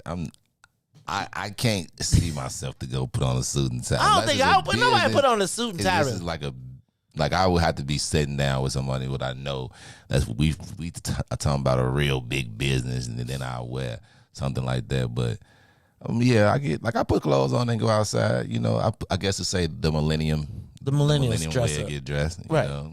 So I asked but like restaurant racism, what does it look like? Like, are there bad service? Let me ask a question. Are there any peculiarities that you have to take into consideration when dealing with black people at a restaurant? Like, let me ask a question. Do you think that restaurants need specific training on how to interact with black people? Training like what? Like, so I feel like in Chicago, there is, because we are the most segregated city in the world, there is unconscious bias built in. That even if you don't necessarily think you're racist or that you're treating people funny, that you actually are. Do you think that you have to be like if you see a chain, do you have a reaction? Now, let me ask a question. How do you respond to sagging at a restaurant? Right? Like, if somebody come in, recent, I'm talking about first of all, I got to ask a question. Do these people buy their pants 6 inches too short? I don't know. Because I can't do it. Okay, so who at the restaurant, as you walk by the aisle, table level, how do you address that? Do you address it? Do you mind your own business at the restaurant? Do I like? No, not you. Does the restaurant? Do you want the restaurant to be like, hold on, cuz you gotta pull your pants up? Depending on what restaurant it is. Okay, what restaurant? So is that a form of racism? Do you think? No, I don't think it's a form of racism, but you will only expect a black person to say it. I don't think that's a form of racism. I just think that's just how it is. But I think you should. If you got an establishment and it's true, you got your. I'm never an advocate to, showing your drawers. I don't care if they got SpongeBob on them, Batman. I did not. I know you bought your drawers and they look all nice. This is like guys buying pretty underwear and they want to show you their underwear. I do not understand that. And my biggest pet peeve is when I see somebody sagging and they have a belt on. It's like, why even have the belt on? Like, I'm so confused. But man, I don't know. I don't think it's racism. Like, you in a place of, like business. I can see you coming in wearing what you want to wear. But to be sagging, especially, it could be kids that, something like that. Ain't nobody want to see your butt. Can a restaurant, can you address that without it being racial? Unfortunately, probably only if they black. That's it. Only if they black. Got it. That's a real issue. That's real though. Only right? So it does require. So what does the restaurant do in that case? And then as a black person, because the other person is African American, black, whatever. How you even got to come. I see you, coming over there like a white person. Go, hey sir, you can't. Black people, we even come to our own people like, what I'm saying, man, you got man, they done pull me in the back, you gotta pull, hey man, just pull them up a little bit for me, I know when I walk off, so yeah, but no, if you white, you can't tell nobody that. They say he racist. Are there times when we claim racism when it's not? But let me ask a question. Do you feel like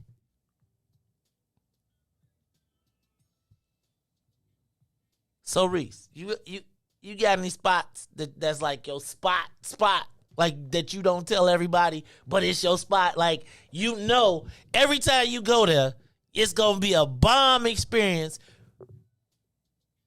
but you don't want to tell everybody. Of course, I think we all do. Really? Yeah, it's certain people. It's certain people. Like when I go out with a group of people, I know I got some people. So the very first thing is I walk outside. It's a little funny thing, but I say, all right, everybody, we going outside to have a good time. Don't be black. You know what I'm saying? Like don't be. Now, what does that mean though? That's a little joke. Like I got it, but what does it mean in practical? They expect us. You know what I'm saying? They expect a certain energy, a certain vibe, a certain reaction out of us. Don't give it to them, man. Even though we may experience some racism or something like that, they want us to elevate. You know what I'm saying? And now they can, put us out now. We didn't elevate the situation. Sometimes you just cool it, talk to them, and then, even if you can't get in, man, forget that spot. There's a lot of other spots. So don't overreact. Don't go crazy. Don't be black. Don't be loud. You know what I'm saying? Like we at a restaurant.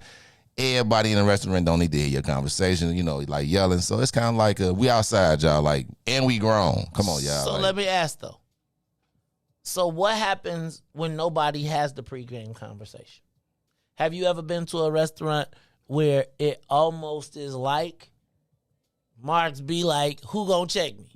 Oh yeah. Like where it's like we going into this mug and we gonna turn it out. Like we ain't gonna turn it out, but it's like, man, Joe, let them up, right? And it's like, yep. Have you ever experienced that? Or is that have sitting on their couches, tables, all, you know what I'm saying? Like, and that's when I'd be like, it all depends on if I'm, first of all, if they with me, then that's not happening. But if I just join them, I calmly, man, you know me, I eat my food, go ahead and get up out of here. Man, black people got an excuse for everything. They get up out of here. Yeah, man, I got to leave, man. I got to go fold my dishes real quick. You know what I'm saying? We'll make excuses for anything and not, but, and then when they come at them, they start getting loud with them like, you kind of is wrong, but you know how people be having that entitled, that entitlement feeling. So how do you manage that? Like, cause here's my thing.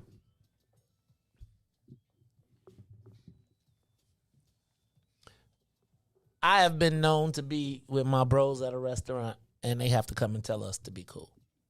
Right? Like, y'all, like, sometimes you just get loud. Like, and not like belligerent loud. It's just like y'all having a damn good time drinking, etc. How do you manage that without it being racist or being perceived as racist? Well, if you got a good head on your shoulder, then you know if y'all just having a good time. Come on. We know when we being ratchet and when we just having a good time. But what if we're determined to be ratchet? Like, do you think there are people that ever go with the intent of being like, who gonna say something to me? Yeah, I've told you, of course. How do you manage that without being racist? Does it require a black person, and will they trip on the black person, or the black person got to learn how to? But does that put an additional level of pressure on the black person in the job because you call me and say, wait, I gotta go talk to him? Yeah, it's just like if a Mexican person coming in and they speak Spanish, you're gonna send that Hispanic, person to go talk to them because they can relate. You know what I'm saying? So I don't think that we should first escalate it as racism. It's kind of it, but it kind of isn't. Like, all right, man, you can go, because we also have had, like you said, training. I guess you said we through life we train on how to speak to black people. You know what I'm saying? So it's like, well, let me ask you a question. Could a white? Because I've seen plenty crazy white folks go nuts. Can a black person go check the white folks? Yes. And be like, cool out, y'all a little too. Because the black person going to the white folks gonna go over with some authority. Like, hey, Joe, y'all need to calm y'all ass down. Because if the black folks get sent over there, they going over with the, hey, y'all, because they already know what would have happened if it was them. Right? You're right. Right? And no, I tell him right now. right. Excuse me, Dan. Yes, Dan. Dan, can I speak to you over here, please? Calm it down, please. I used to play something. So, look, I just was curious if there was racism in restaurants. And I really want to know, like, who gets it right? Like, what restaurant gets it right? And look, y'all, you know that crisis creates opportunity. And I want to say that we have an opportunity to get it right. So I'm going to ask you all to team up with me to get it right. Use the inbox. Use my page. Very soon I'll be inviting quite a few of you on down. But hey, I ain't going to be quiet. I ain't going to be quiet. And what's the first black pizza we gonna have? What's the black people pizza? We gonna get us a black people pizza too. I don't know. I'm just cheese and sausage type of guy, man. That's it. No pepperoni, Riis? I'm on pepperoni. I do that too, but I still need pepperoni pieces. It's all right. It's probably like my third, like sausage. Then like, oh, you could do just straight cheese and sausage. Cheese and sausage, and then I could do it. And then I like the sausage and pepperoni. Do you remember the pizzas from grammar school? The square, the rectangle. Yeah, right. Right. Remember that was like a big, like when you got that for lunch, you was like, we having pizza. Does anybody remember taco pizzas when they was like the hexagon? I mean, when they used to do Lunchable pizzas and all that. Lunchable pizza. I don't know what that is. It was like Lunchables, but you can make your pizza. Oh, that's funny. Yeah, terrible. Shaw's gets it right. I think Joe's gets it right. the cut gets it right. But yeah, I'd be curious to know who you think gets it right. Right? And what experiences have you had? Greasy, I owe you a call, bro. Man, it's been crazy the last 2 days. I owe you a call. But look, y'all, it's a lot going on in the world. We're gonna take a moment, and Home Run In does get it right too. Home Run In gets it right. Cause I know the bros, we done sang the whole frat hymn in the whole restaurant. They was like, matter of fact, this is usually our night. I wonder how we getting together. So last year COVID stopped us, but this is usually when my Sigma brothers get together from my undergraduate chapter, and we have our annual reunion. So I might be out and about tonight. Look, y'all, it's the Mace Jackson Show. We'll be back. Riis, I think we are. You want to do Dante now, or you want to do him at 8 o'clock? We do him at 8. Okay, we'll do Dante at 8. So we're going to be back after news, traffic, and the weather. It's the Mace Jackson Show. The Mace Jackson Show will be back after this break. WIIFTBP. What's up, everybody? It's the green side of things. This your man Sadiq. And Cassiopeia. And we need you to like, comment, and share. We need you to do it right now and join us at our new day and time, Wednesdays from 1 to 3 p.m. on What's in It for the Black People Media.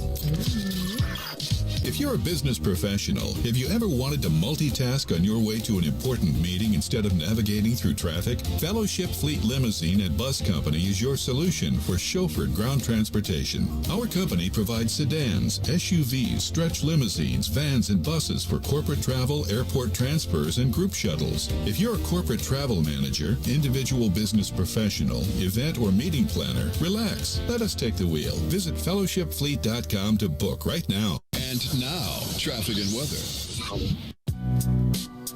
Good morning. What's in it for the Black People Media family? The time is now 7:36 a.m. and I'm Reese the Ruler with the traffic and weather report on the Kennedy.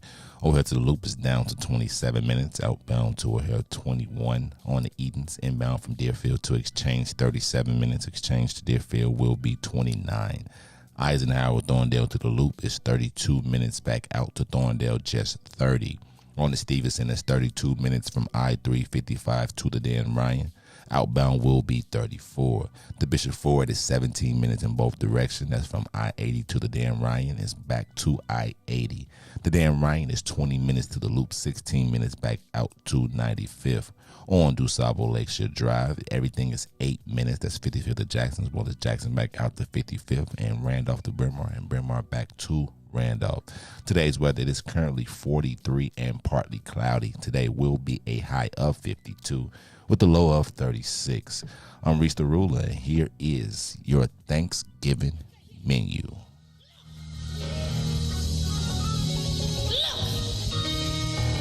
I got beans, greens, potatoes, tomatoes, lamb, rams, hogs, dogs, chicken, turkeys, rabbit, you name it. Look. Beans, greens, potatoes, tomatoes, lamb, rams, hogs, dogs, beans, greens, potatoes, tomatoes, chicken, turkeys, rabbit. Beans, greens, potatoes, tomatoes, lamb, rams, hogs, dogs, beans, greens, potatoes, tomatoes, chicken, turkeys, beans, greens, potatoes, tomatoes, lamb, rams, hogs, dogs, beans, greens, potatoes, tomatoes, chicken, turkeys, rabbit. Beans, greens, potatoes, tomatoes, beans, greens, potatoes, tomatoes, beans, greens, beans, greens, beans, greens, potatoes, tomatoes, chicken, turkeys, beans, greens, potatoes, tomatoes, chicken, turkeys. You name it. You name it. You name it. You name it.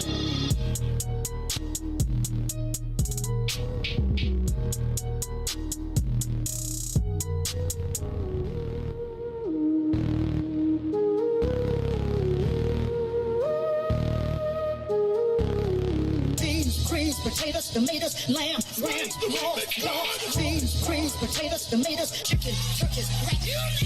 Beans, greens, potatoes, tomatoes, lamb, rams, hogs, dogs, beans, greens, potatoes, tomatoes, chicken, turkeys, beans, greens, potatoes, tomatoes, lamb, rams, hogs, dogs, beans, greens, potatoes, tomatoes, chicken, turkeys, rabbit. Beans, greens, potatoes, tomatoes, beans, beans, greens, potatoes, tomatoes, beans, greens, beans, greens, beans, beans, beans, beans, beans, greens, potatoes, tomatoes, chicken, chicken, chicken, beans, beans, greens, potatoes, tomatoes, chicken, chicken. You name it. You name it. You name it. You name it.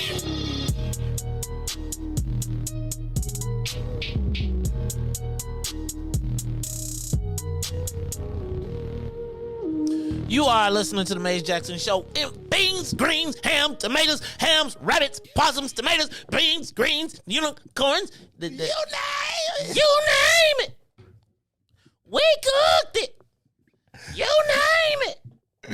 Hey, did you see him dancing in the pool pit while he was singing that and everything? Yeah. I ain't seen the video. I only know the Shirley Caesar version. Thank you very much. That is. That's her singing, though. I know. I know the original. Right, I know the original gospel version. Y'all done turned the lady into a joke. One of the gospel queens of the world. You name it. Beans, greens, beans, tomatoes, ham, beans, greens, tomatoes. She did it to us. Hey man, y'all see this is the problem. That is black culture, and y'all that's what make you like be black shamed. Be nervous when you black because somebody be like, they making fun of you, right? Because you got beans, green, like I used to hate being at the white church and singing black songs. Like my mom used to my mom used to sing the white songs with the black.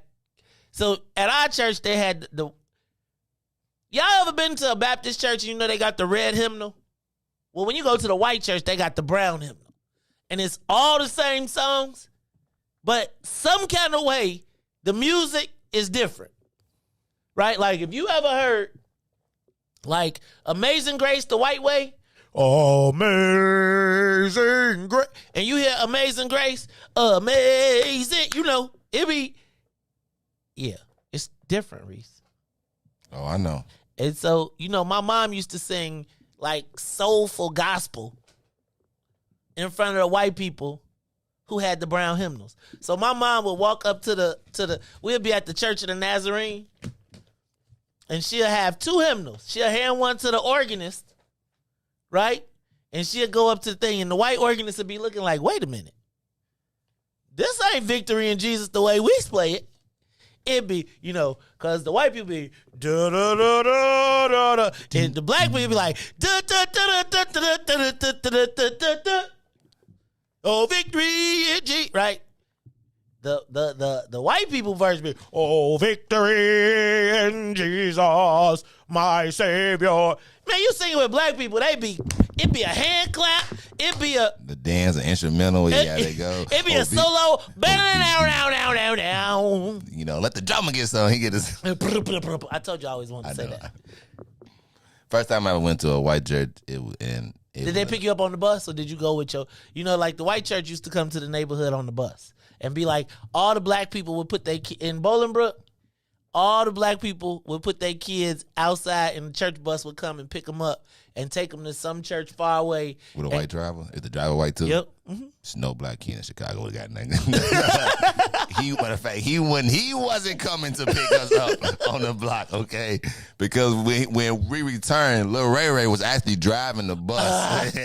And so, I ain't going even front, man. It was like the white people was like, they thought going to the neighborhood was being missionaries for real. Like they was going to get the savages and round them up. But okay, Reese, go ahead. What was you saying?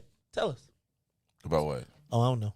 I was with my cousin last night anyway. So, hey, Reese, my cousin, check this out. My cousin was talking to this dude, Big Swill, this cannabis consultant.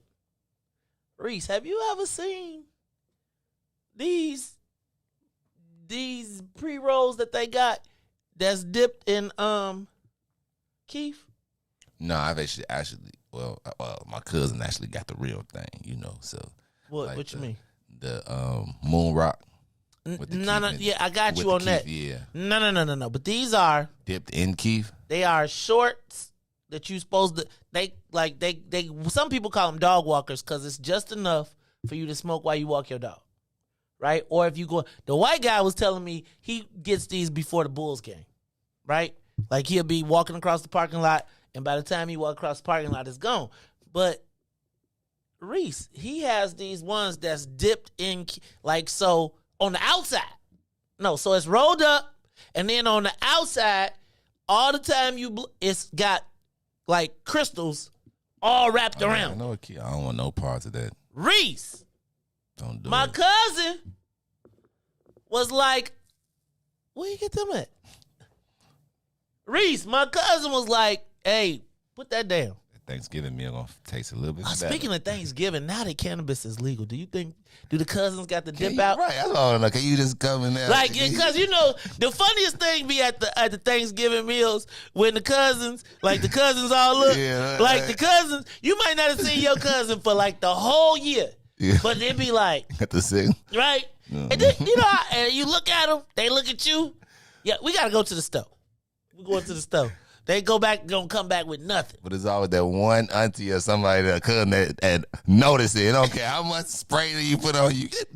Yeah, I was smoking. Like, nah.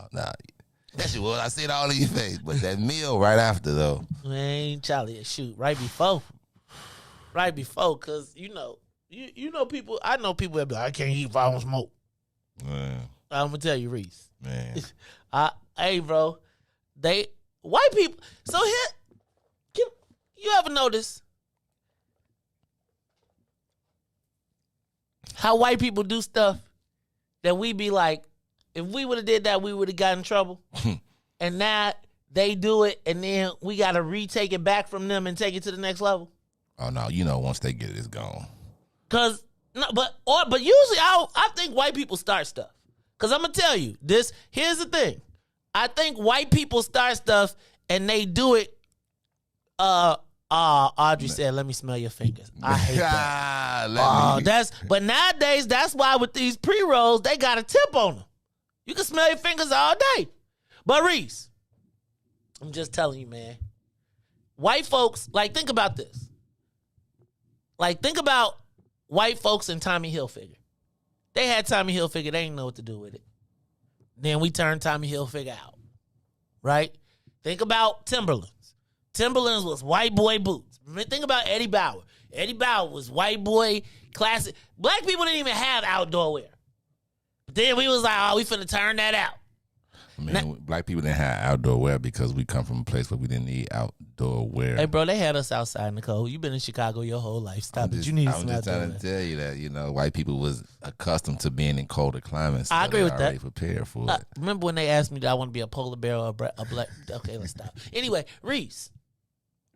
But yeah, I was thinking, I think white people do stuff and we remix it. And then once we remix it, we recreate it. Right? No, you think about it, dog. Tell me one thing that a white person actually created. Besides clothing brand. That's what I'm talking about, though. Okay. I'm talking about style and fashion. Okay. Think about everything that the white boys have, we flick it. We take it and flick it. I don't think Pelly started as a black brand. I don't. I think Pelly started. I think Averex did not start as a black brand. They was selling flight jackets for white boys, and it was we always took white boy culture and then flicked it out. And then it became hot. Think about it. Riis, Cristal, Moet, Remy, Hennessy. I mean, you think about it. Think about all the stuff. We ain't start cognac. Think about Crown Royal. And then think about what we did with the Crown Royal bags, Riis. We made the Crown Royal bag the most super utility bag in the history of bags. I've only actually seen it used for two things. What are the two things? Change. Loose change, and that's where the strippers put their money at. Riis, you got to get out more. Oh, my God. Oh, Crocs. Crocs. Man, y'all tripping on these Crocs. Even though I did see somebody had some blinged out Crocs that was off I think I saw Monica Long had some blinged out Crocs. Crocs. Riis, I'm telling you, we take white people stuff. Stan Smith was a white dude. We took Stan Smith Adidas. Think about Converse. We done took gym shoes and turned them into. Think about Nike.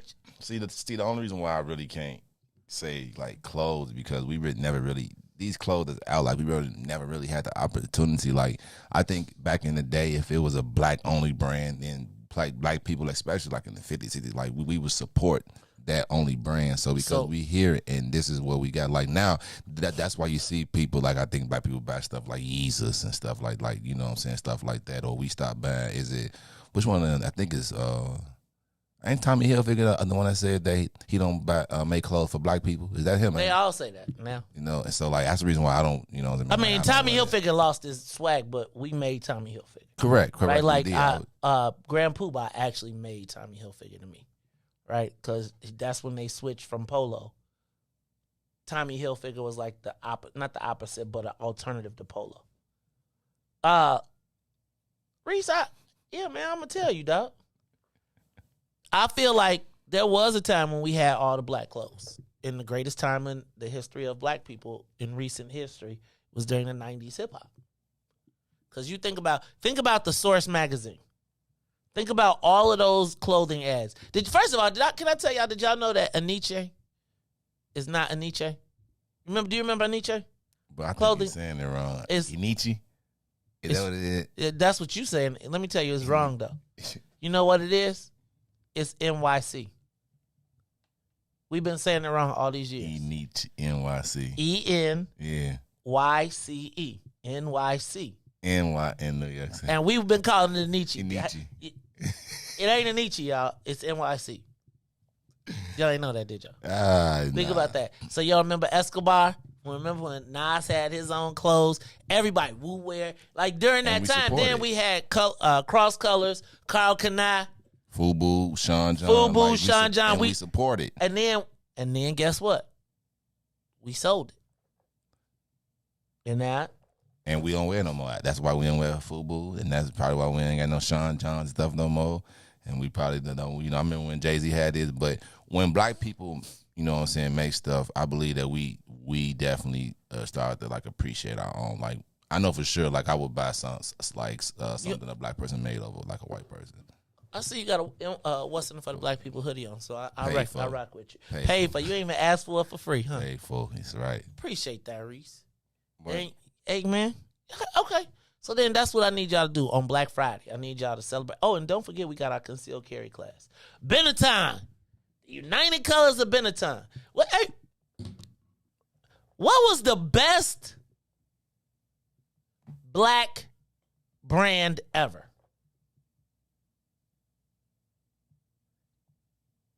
What? Like, was there anything black you had to have? I feel like Carl Kanai might have been the best. Like, do you remember when Carl Kanai, so first I used to love the Kanai, but do you remember when he came out with that Carl Kanai sweatshirt with the gold square on it? And it was metal, and it sat right here, and it was like, man, Carl Kanai was a bad man. Who had the best? Then remember everybody. Riis, did you know that's why I bought a clothing store? Because during the late 90s and early 2000s, it was like I had a urban marketing company, I had a clothing store, and then we had people on tour trying to be Carl Kanai. Carl Kanai might have been who you got best? Who is best black designer of all time? Best black. Darion and Apple Bottom. Did you see that? Anybody see that meme about what was the kitty cat? What was the one? Baby Fat, because it was Fat Farm. It come from Fat Farm. It come from Russell Simmons, and then his wife made her own Baby Fat. Remember Baby? So somebody yesterday had a meme that said they had a Baby Fat coat and said this was the coat of the girls that were pregnant in high school. Oh man, they so funny. But so now you put that memory in my head, that little big puffy coat in their stomach. Oh, you so wrong. So now you made me forget another lot. Man, it was a lot of black coats back in the day. I'm telling you, and they kill us. They sold it all. Think about it. Jay and them had Rockaware. Yeah, Rockefeller. Man, remember you? Man, let me tell you, what was the bomb was when Rockefeller would come to town and we would bomb them all. Like we had, like it wouldn't be with Jay, but it would be with like all the rest of the squad. And they'll be, but my thing is, how y'all buy it? They had to buy it. They bought it. They would go to the mall and go buy Rockaware stuff. I think they was just stunting though. It Yeah, was like it was it's a part of Friday. like we going to burn them all down, etc. It was pretty dumb. It was pretty bomb. How you think about peace means peace. Peace means peace. Vince Bass represented that was my first free clothing. And Vince, what was the hats? Y'all remember Dada? Remember Dada wear? With them hats and the Let's see. Got a pair of shoes in there. Still got a pair of them. I have a pair of unworn red, white, and blue Dadas that were for the Ringling Brothers street team. And I have them brand new, perfect in the box. I have I don't know if it's leather or elastic, but I got a leather elastic. It's white, but like on the side stripes is black, green, and red. I probably only wore them twice. He's just sitting in my closet. I'm gonna have to go in my closet. I still got some troops. And we need to do, so you know what, like talking this, we should do it. What's in it for the black people, like throwback, like a 90, you got to come with your 90s. Come back and go what you got in your closet. Yeah. I had every color NFL Mace Jack jersey. Like, so I had like every NFL color team jersey, I had a custom one made. And it was, but now the problem with them now, Riis, is they all like double and triple X. So I got to shrink you, right? Like if you came dressed in 90, it was Get Paid, Vince. You remember Get Paid, Riis? Never had that. Get Paid was local. I feel like Get Paid was that Mark Nixon? I can't remember who had Get Paid. Who had the Chicago brands? What were the best brands to come out of Chicago? J Boogie. Man, remember them J Boogie coats? Who was the best? What's the best? The towel coats? Man, you know what's the best coat in Chicago, man. Knock it off, yo. What's the best coat in Chicago? You know where it come from. It's the Pelly coat, man. Man, the Pelly coats, do they come smelling like weed and chicken? Yes, bro. They come I think you go to the store. I don't think I've ever smelled a Pelly coat that did not smell like weed and chicken. I don't think I've ever seen a Pelly coat that at some point does not smell like weed and chicken. It's the most bought coat in Chicago, man. It's definitely out west. They stopped selling them outside. Y'all remember the Lark? Does anybody remember going to the Lark? Like, I think one of the best Chicago brands that, man, do y'all remember Crew Sports? Yeah. And that was from Chicago? Crew Sports, bro.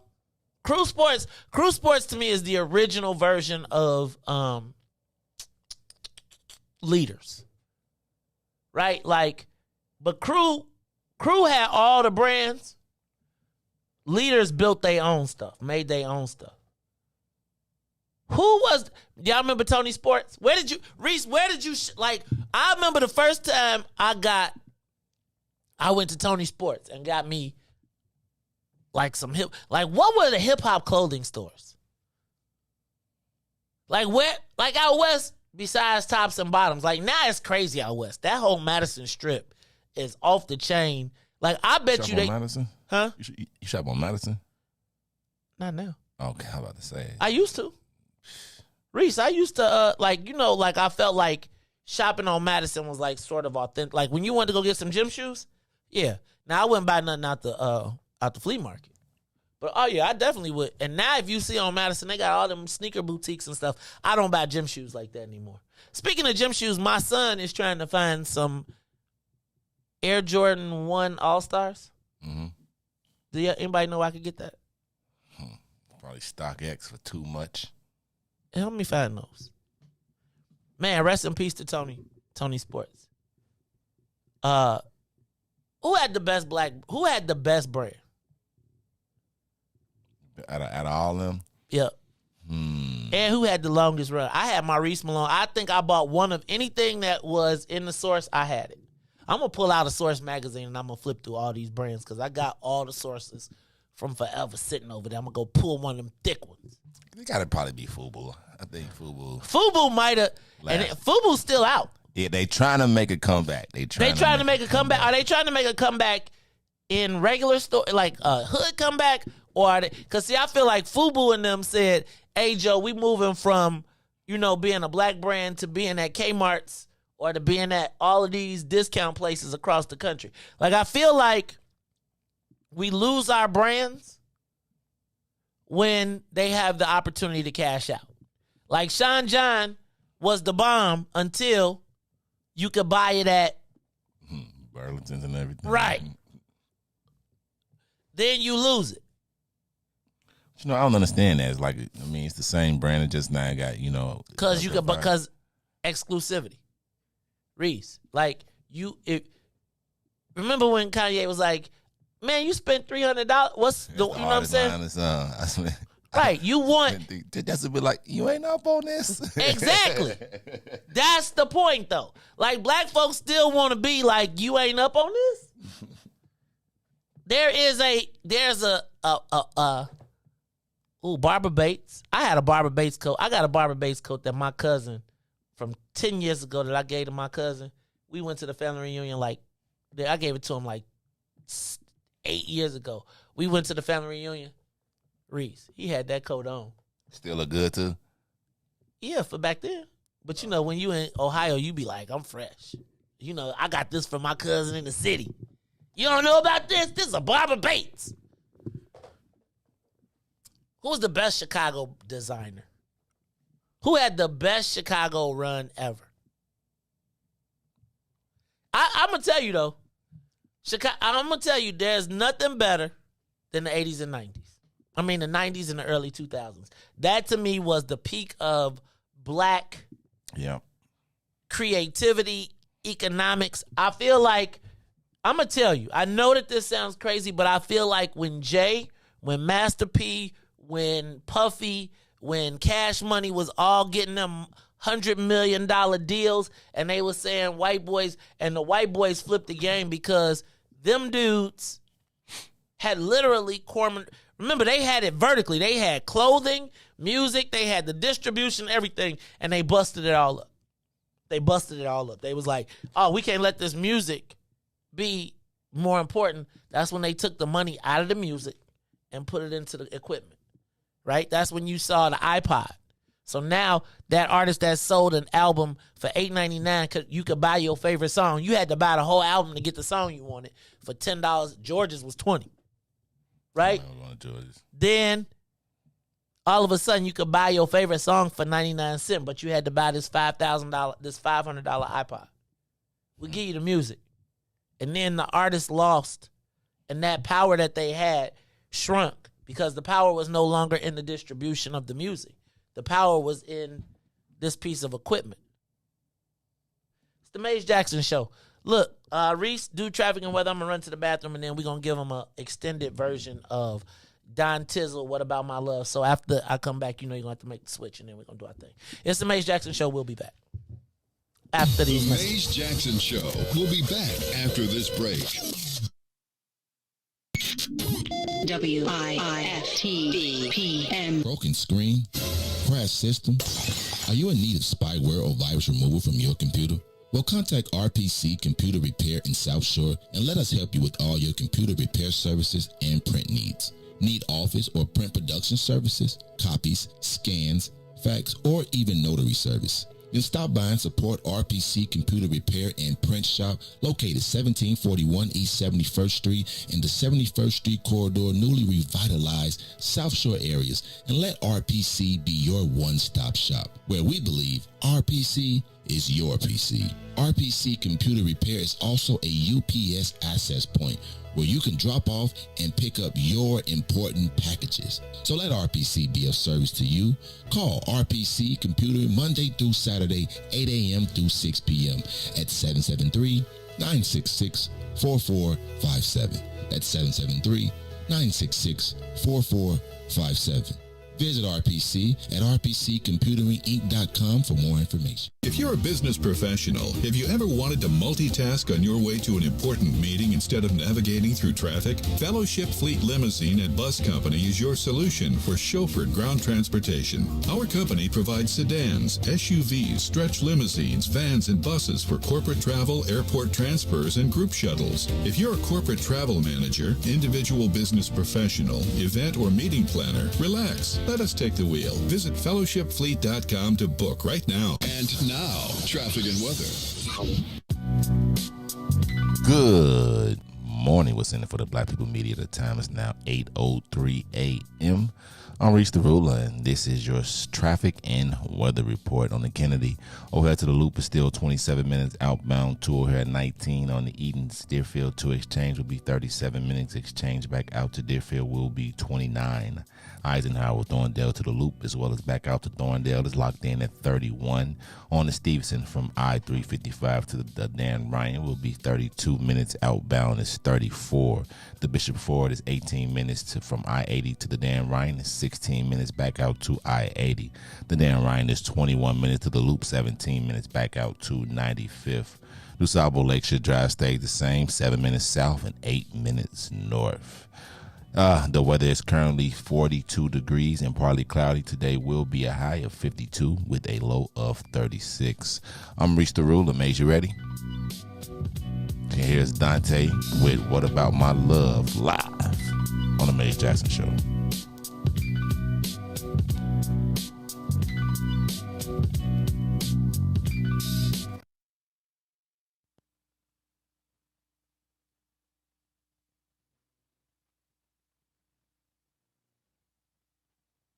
I sing gospel background for Donald Lawrence, Yolanda Adams, different people.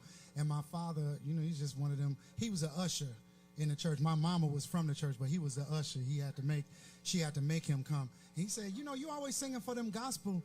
I don't want to say what he said, but gospel, well, whatever. And he said, you should do, your voice though is gospel, but regular. So you should do the regular song with the, and he was like, won't you redo Johnny Taylor? We dedicating this to our girl, Boosie. I said, I don't want to do it. And I said, but Boosie, I think you done watched it like 25 times. This one is for you for the holiday. Doing open mics, and he had taught me the song on the phone. What about my? Like he taught me the whole song. So give it up one more time for Maurice Mahan, because he didn't have to do that about 15 years ago. And then I recorded it, did a video for it, first round Grammy nominated. It's so crazy. It's so crazy. And now y'all are here. The band is here. If y'all ready, I'm ready.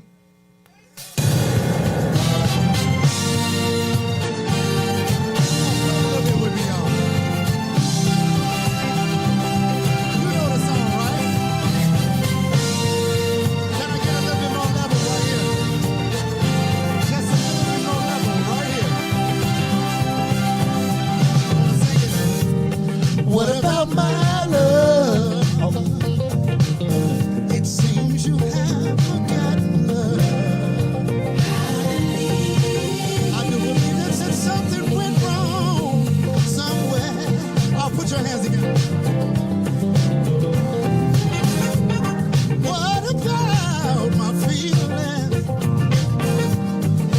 Do they mean anything at all? You got me so in love.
Put your hands together. Put your hands together. Oh my, I had a conversation with her. It was something like this. Before you leave out the door, oh, before you leave out the door, baby, won't you change your mind? Hey, I'll do better if you change your mind.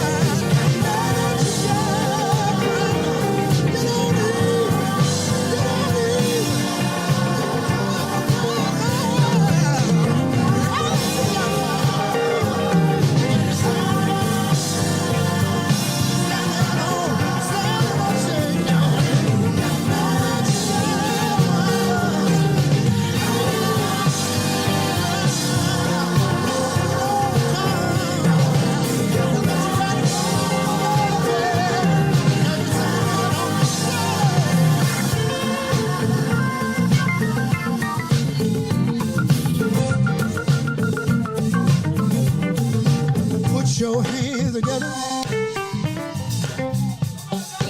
Put your hands together. Oh my. Put your hands together. Put your hands together. Oh my. I had a conversation. It was something like this. Before you leave out the door, oh, before you leave out the door, baby, won't you change your mind? Baby, won't you change your mind? Hey, baby, won't you change your mind? And look, I was praying to God. I said, Lord, have mercy. Ooh, 'cause I need you. Yes, sir. And you need me. I know it can be happy. Baby, won't you change your mind? Come on, y'all. I'll do better if you change your mind. You got my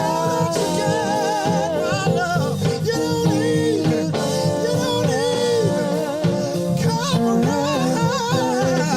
Now that you got my love, you can be standing on.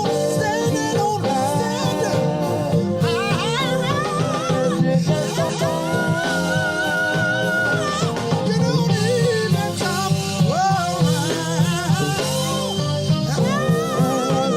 Now that you got my love, woo, you got me standing on.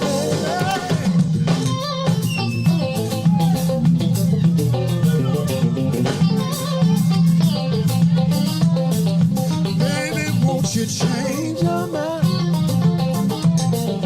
Baby, won't you change your mind? Hey, break it down, y'all. Wait a minute. Wait a minute. Wait a minute. Wait a minute. Wait a minute.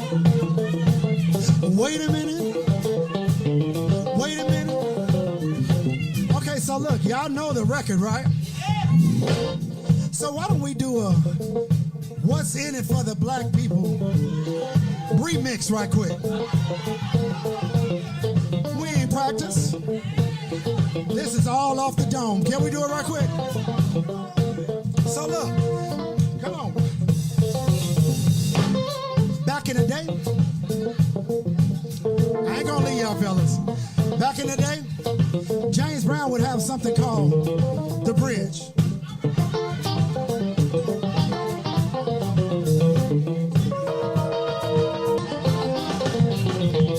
Now y'all know the song don't have a bridge, right? This song ain't got no bridge, right? But what if we did it for the black people and made a bridge right now? But look, I want you to know, it's a democracy.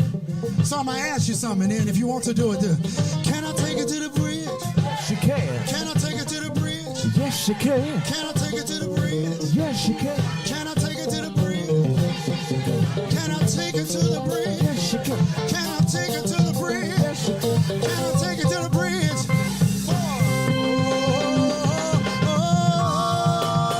Yeah. Please tell me that you love me. Please tell me that you love me. Oh, no, no, no.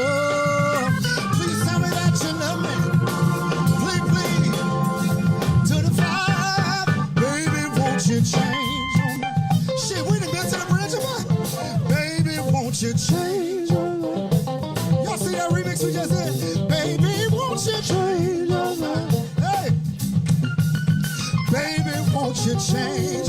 One more time to the bridge. Oh, please tell me that you love me.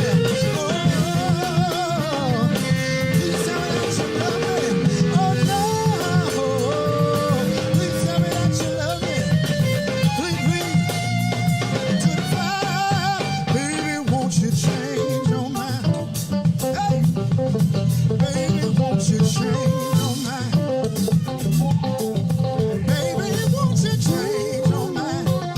Last time, baby, won't you change your mind? I'm Dante Hall. Thank you so much.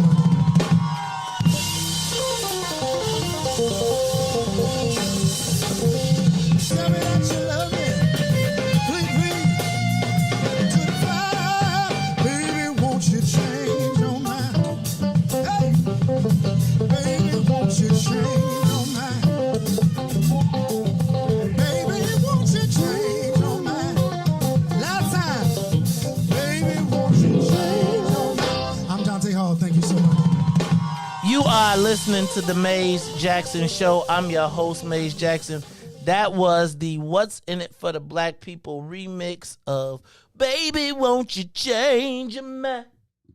Just imagine if we had like cameraman and we photographer and we were shooting it. Can you ever, if you change, can I take it to the bridge? Yes, you can. Can I take it to the bridge? Yes, you can. Can I take it to the bridge? Yes, you can. Remember when he said, on the fire, da, da, da, da, da, da, da, baby, won't you? Amen. So he said on fire. What you mean? Well, you know, what I was paying attention to is, you know,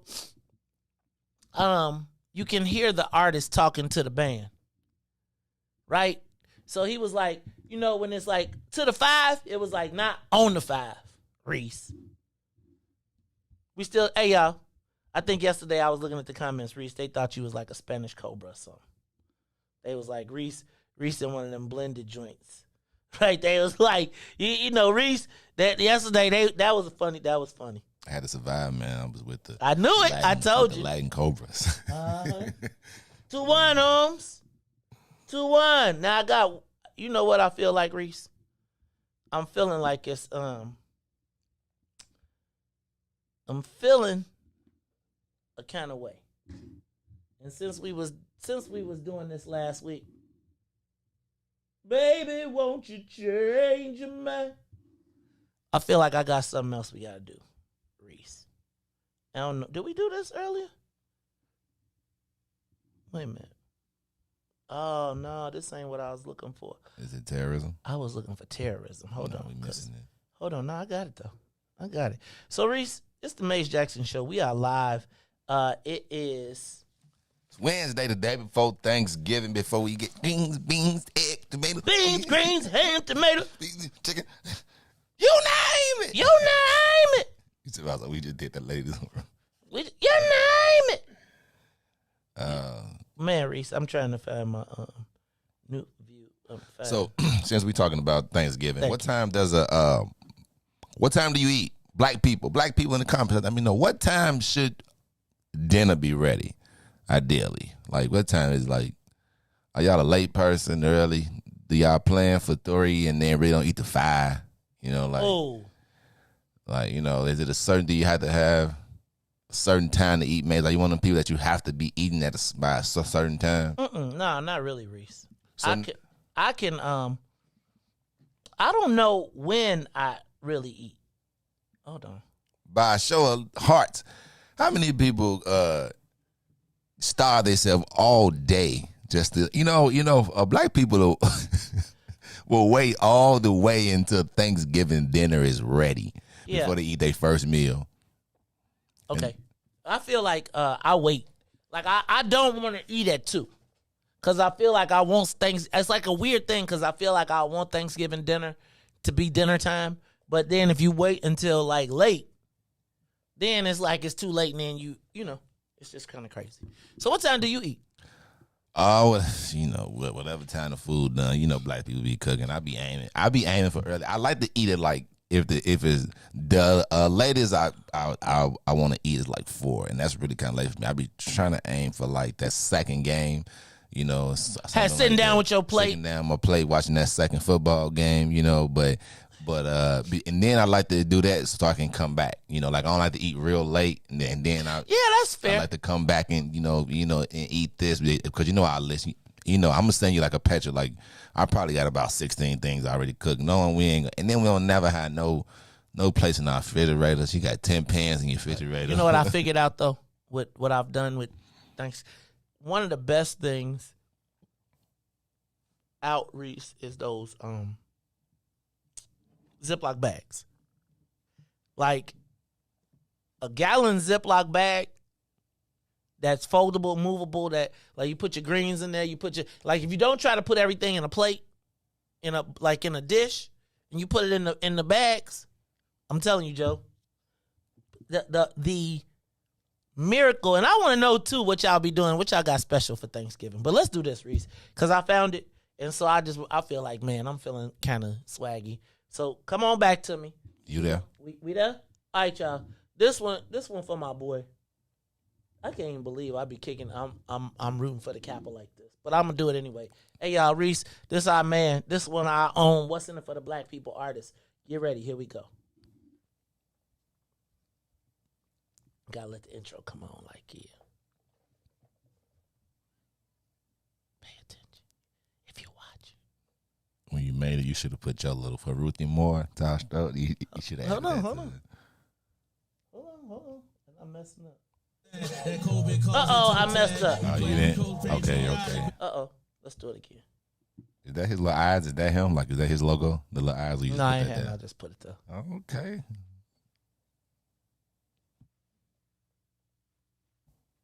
All right. I'm Richie Regina Ziploc bags.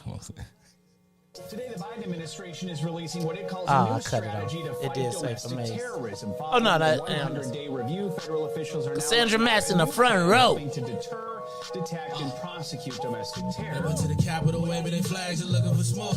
They was out there looking for justice. They was over there looking for votes. Look, Ashley Babbitt was with them and told all the people that nothing could stop us. She clapped through that Capitol window, breached security, and called her shot, bro. The media say she a veteran. They picked up to make her look greater, but she disrespected the same country that she served. That makes her a traitor. They was fighting police, resisting the breaths. On God, I couldn't believe it. I guess blue lives only tend to really matter when it's convenient. Hey, these are the times we witness in history, all because they did get a victory. United States, so contradictory. You get equal rights, that's a mystery. Politicians, they more like magicians. You know they got tricks up their sleeve. We point out the flaws that's up in this country. You know they gonna tell us to leave. Somebody try to help me understand. It always seems like a double standard. They be out here leaving us empty-handed to certain rights we are not granted. Look, the media is the culprit when it comes to the comparison. It's when it comes to race, they always changing up the narrative. It's terrorism. They call you a patriot, say you a hero. I call it terrorism. And that's on the real. You got my part, y'all. I call it terrorism. They say you a patriot, call you a hero, but I call it terrorism. And that's on the real. You know what we know, I call it terrorism. They say you a patriot, call you a hero, I call it terrorism. And that's on the real. You know what we know, I say it's terrorism. They say you a patriot, call you a hero, I call it terrorism. Man's favorite part right here. We just out here trying to get our reparations. Hesitating. I'm out here trying to keep our peace, so I keep meditating. The media make us look bad, they taint our reputation. Looking so sad, it's so sad that COVID causing toe tags. You claim you co-patriotic, but you ain't wearing no mask. You out here wilding with your MAGA flag, just showing your ass. You wanna be part of some type of revolution, so hey, look, you talk revolution and constitutional rights, homie. You see them people was kicking it, boy. Watch this part. Yeah, George Floyd got justice. Juneteenth got much respect. They made it a national holiday, man, it's all good. They giving out all of these vaccines, putting it in you like caffeine. Was it all in the part of the plan? I bet money like DraftKings. It's land of the free, home of the brave. 1776, we wasn't free, so 1865, so we wasn't part of that. And that there's terrorism. Terrorism. Hey, but to know that he knew that everybody was gonna say cut the check. He knew they was gonna say, he didn't even say it. Hey, I appreciate y'all, man. Maze, appreciate you. Ruthie, Riis, appreciate y'all, man. Hey, yo. I call it terrorism. You know I had to keep myself in the video, Reese. Oh, I know that already. Listen. Take that. I know it. I know you. You don't want to be dancing in the video. You see I had to dance in the video, too. Hey, man. Shout out to the What's in It for the Black People family, bro. Like Reese. Just so for the record, we were super sold out. It's just people had to go to work. 15 stacks. That they changing up the narrative. It's terrorism. Terrorism. It's Maze Jackson show. Hey man, it's a pre-Thanksgiving show, Reese. I'm not even gonna lie, I'm ready. You know how it's the, you know, like did you go to the Wednesday half day before Thanksgiving? Because that was because you could act up, right? And the first couple classes, all you was gonna do was watch movies anyway. My mom was not gonna let me stay home. I'm trying to tell you, if the school wasn't Open. burning down, she was making sure I get there. My mama did not want me to be at home. My mama did not want me to be. Why, Reese? Every day. I was one of them students. You had perfect attendance. Perfect attendance. My mama made, she drove me, I'm telling you, my mama said, I need some time to myself. Reese, because was you one of them bad kids? Was you a busy kid? No, well, you know what? I was more busier at school than at home. Like, at home, it's so weird because we kind of we grew up like spaced out. You know, like we had like a 3 flat, so you know, it's kind of like spaced out, so we separate. Okay. You know what I'm saying? But, like, I really didn't do nothing at home. But at school, though, I did everything at school. What you mean? Oh, I organized us to go play it. You know, I organized, like... You know what I want to do, Reese? I want to have an adult field day. Sound dope. Like a grown folks field day. Where it's like, say we take over a forest preserve, it could be a freeze tag. Mr. Freeze. Bolingbrook, we call it freeze tag. Oh, in Chicago, it's Mr. Freeze. Right. We can't play catch a girl, kiss a girl. No more. Can't do that. Big game of it. Man. Hide and go seek. Right? You do it at Forest Preserve. Right? Like, so this year, in spite of my freedom fighting, I've decided that I'm not going to be mad all year. Like, Reese, you be messing around with black folks, you could be mad all the time. All the time. And it's like, in the midst of my anger sometimes, I forget how good it is. I ain't messing with that red light, green light after I seen Squid Game. Sorry. That's a wrap. Nope. They was like, nah, dog. Oh, nah. You know what I want to play too? Rover, Red Rover. What's that one? Rover, Red Rover, send Mary right over. And they got to run through. And they got to break. They got to break through your chain. And if they break through, then they, I used to butt the King of the Hill dodgeball. I couldn't get a good grip on the dodgeball though. Like the big one, man. But boy, don't let it be one of them little ones, cause it was finna be problems. Yeah, we got to do something, I'm still waiting on Ness on my video. That's all right, cause watch, we gonna come back from breaking. It's gonna be a video for What's in It for the Black People. I got all I need now. Now we got to do a real one. I'm about to do. Nope, since they don't want to do, it's gonna be just like beans, greens, ham, tomato. It's gonna be like tearing toe tags, right? It's gonna be y'all gonna be like, how many? I'm gonna do the video. I'm gonna do the video myself. I'm gonna be rapping. It's like it's gonna be like I'm gonna just pull a hat down. And it's gonna say Ness, and I'm gonna be tearing toe tags, right? You don't want to let me shoot the video? I can't be great. It's all right. Dude, what I'm gonna do a video. I'm gonna do a video for Ness song, right? I'm gonna get me a Bulls jacket. I'm gonna be walking through the joint. I'm gonna be doing my joint. It's gonna get like 1 million views, and I'm gonna be like the Milli Vanilli thing. Oh God, hey man, it's Thanksgiving. What you thankful for? What you thankful for? I'm gonna put my girl on in a minute because I might have to hear it again. Another year, man. Huh? Another year, man. Another Thanksgiving. Even though this is really a massacre that we celebrating, but I turned it to because I told you ever since 5th grade, Thanksgiving has rubbed me wrong. Ever since I just remember just reading the story out loud and trying to tell my teacher like, This doesn't sound like he discovered it, you know. And then like ever since then, like I remember just me going back and researching and find out it was really a black man that discovered it, you know, just to see like just to see it. So, Plays in my head. but you know, So I think I'm thankful. Just you know, just time to spend with family, especially with like COVID. So you know, you can only have a certain number of family and stuff like that. Wait, but, are y'all observing COVID protocols? are we observing COVID protocol? Of course. So what you gonna do? Like, how many people coming over? I think we counting like 10, if that. Like, it's really not that many. And then like for my aunties and stuff, we gonna probably just take a plate, stuff like that. I might go see my grandmother that I haven't seen since COVID started. Well, cause she just super COVID. No, well, you know what? I just, she hasn't really been doing anything and everything. So, you know, I didn't want to like crowd the house, but yeah. So I'm just real like thankful, man. Hopefully I get to see my family, my son here. This is first Thanksgiving, being home. I wish he put a shirt on in my house. But other than that, man, I'm just glad to be here, man. See another Thanksgiving. There's a lot of people that didn't even wake up today to even see today and probably had plans for Thanksgiving. So like I always say, every day is a blessing. It's a blessing to be here, good or bad. Somebody didn't have a good or bad day, that they didn't have a day at all. So I think I'm just blessed to just spend it with my family. You know what I'm saying? Family. I think I'm just blessed to spend it with my family this year. And then my new pops, Maze. I'm thankful for my new pops, Maze. That's gonna show me a different version of Thanksgiving this year. Hey, that's funny you say that. Let's do this. Let's take a quick break. And then when we come back, we're gonna do our Thanksgiving. We're gonna do it. I'm gonna let this video play. Again, I know we heard it earlier, but I'm going to go ahead and rock it out real quick for y'all. It's the Maze Jackson Show. I'm grateful for Thanksgiving. We'll be back after these messages, after this song.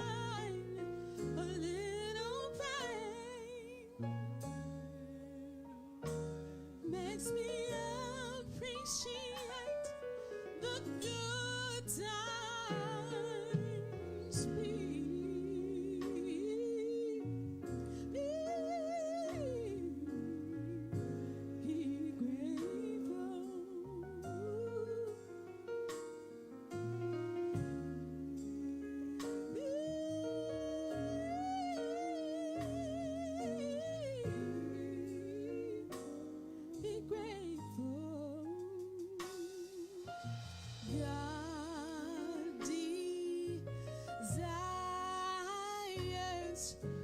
to feel your longings, every pain that you feel, he feels them just like you. But he can't afford to let you feel only good, that you can appreciate the good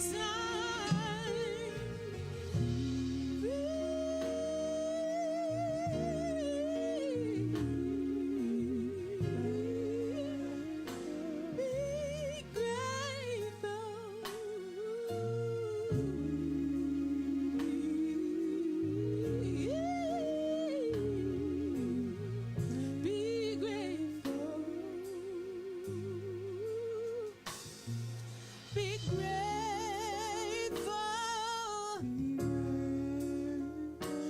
'cause there's someone else who's worse off than you.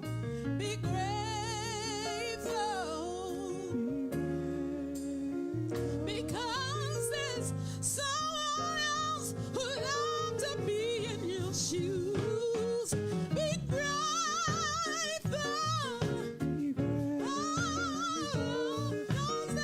Someone else who's worse off than you.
just hit the church choir right there. She ain't got to keep, but you know what? This is the Maze Jackson Show. I'm your host, Maze Jackson. Got my man, DJ Riis, the ruler.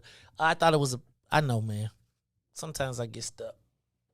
I probably played it a little earlier, but I feel like as we go into this Thanksgiving holiday, we talk about the things that we're thankful. Riis, you was talking.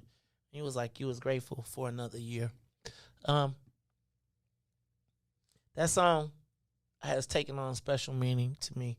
Riis, I would tell you that I am grateful for Thanksgiving. And I want to hear from y'all. Give us a call, 872-259-7474. Tell us something. You know, we talk a lot. We're not going to have to tell me something good Friday, so tell me something good the day before Thanksgiving. What are you grateful or thankful for? I'll start with my family. Back up. I'm going to start with I'm grateful for my carjacking. Probably out of all the things that happened this year, that was probably the most, not momentous, but the one thing that just, I had no chance to do anything but be with myself. Also, that moment is, in my estimation, the moment in which I finally had to let go and say, what God got for me can't nobody take. So, I would tell you that is probably what I am thankful for the most. Not the most, but I think it will be the most beneficial. I am 100% thankful for my beautiful and lovely wife, Carrie K. Steele, who has once again stepped up to the challenge, the fight for our people at a different level. I'm thankful for the strength and the support that she provides, but also her unapologetic support of me. Something happened yesterday, and she was like, when I see, so I gotta say thank you. I'm thankful for my family.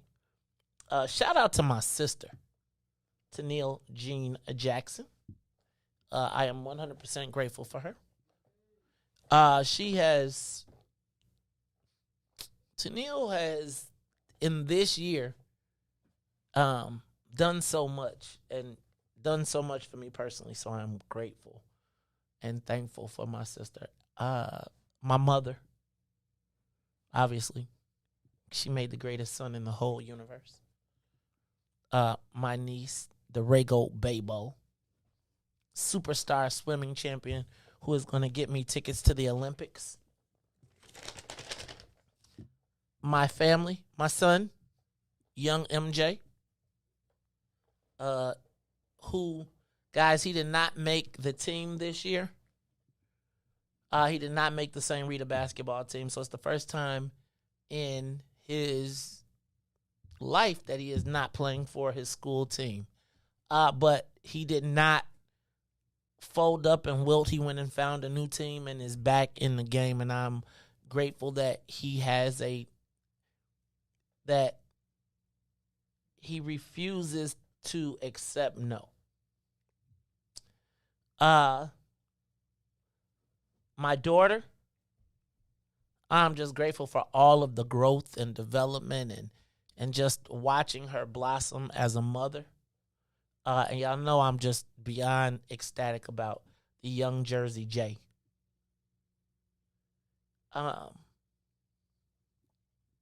been an active year. Y'all know hey Riis, you know I had the second most viewed docuseries on Hulu this year in Ben Blagojevich. I'm grateful that all of these wonderful things, I'm actually grateful for all of the opportunities. It was probably this time 4 or 5 years ago. I feel like, Riis, you know I feel like Job. Do you know who Job was in the Bible? I feel like God put a whooping on me for a long time to see if I was going to give up. And I feel like he has restored me and multiplied me. So I am grateful for this year of recognition and of fulfillment and of perseverance coming through. Now I'm hearing this, I'm hearing some crazy things. I know, I'm gonna hold up. But I am gonna tell you that the Wolves, how. So I'm facing another challenge. And I think this is the time where instead of worrying about what I'm going to do and how I'm going to get anybody back, I'm starting to hear my name in people's mouths and they spreading lies and rumors and all type of innuendo. And Riis, last time I used to be like, okay, I'm going to go get this. I'm going to go get him. You know what I decided, Riis? God, I don't need another carjacking for God to be like, I got you. There's no weapon for him. There's no lie that some chick can tell. There's no rumors. There's no, right? What God got, can't nobody take. And so, yesterday, I was all bent out of shape a little bit, Riis. And then he was like, now, do I need to carjack you again for you to understand I got this? There is no human being that's going to beat me when it comes to you. So I'm staying focused, and I'm going to keep my eyes stayed on Jesus. Woke up this morning with my mind stayed on Jesus. You ain't never sing that song, did you, Riis? You know that song? Yeah, woke up this morning with my mind stayed on Jesus. Church key, I told you, man. All day Jesus, man. All day Jesus. All day Jesus. All day Jesus. Friday, Saturday, Sunday. Tuesday, Bible study. Wednesday, Saturday. I'm trying to tell you, name it. Revivals, always revivals. Shed-ins, New Year's. Man, I hated Revival Week. Nothing. Riis, didn't you hate Revival Week? Born and raised in church. I'm telling you. Born and raised. Didn't you hate when they would be like on like? I hated church. You know why I hated Revival on Thursdays? Because we had to miss the Cosby. You know what? I just know. I got so used to it. I'll tell you, when the revival comes to church, different preacher preaching every day. You got to go to revival in here. But it's a couple of them. I like Mr. Clean. Like I said, it was a couple of ones that I really enjoyed. Like church was always a good thing for me. I was on the camera board at church, so. See, we went to the straight church. Wasn't no technology, wasn't no camera board. It was sit your butt in the second row and you better not fall asleep. Whew, Jesus. All right, anybody on that live line? Nobody ain't thankful. Y'all ain't thankful. Y'all gonna leave me alone on this last day? That's okay. It's all right, Riis. That's okay, because I ain't even tripping on y'all. It's been a great week. I have been tremendously blessed. Just want to point out that there is a civil war going on right now. Not the one that I was talking about with Kyle Rittenhouse, but a civil war in the city council. Riis, the Latinos are saying that the black folks better get it in order. Y'all, is Chicago still the ADOS capital? What makes Chicago black anymore? I don't know that Chicago is really a black city anymore. I feel like Spanish got it for me. Riis, that's why Riis became a Spanish Cobra. I'm telling you, Riis some old Simon City Royal type stuff. he ain't no GD, he like a SD. Right? he got S's in front of his stuff. That's funny. A lot of black people moving out the city, man. They moving to like a little local suburb. And they moving out of Illinois too. Yeah. A lot of people are moving out of Illinois. But my question is it still, there was a time when I felt like Chicago, when they people say,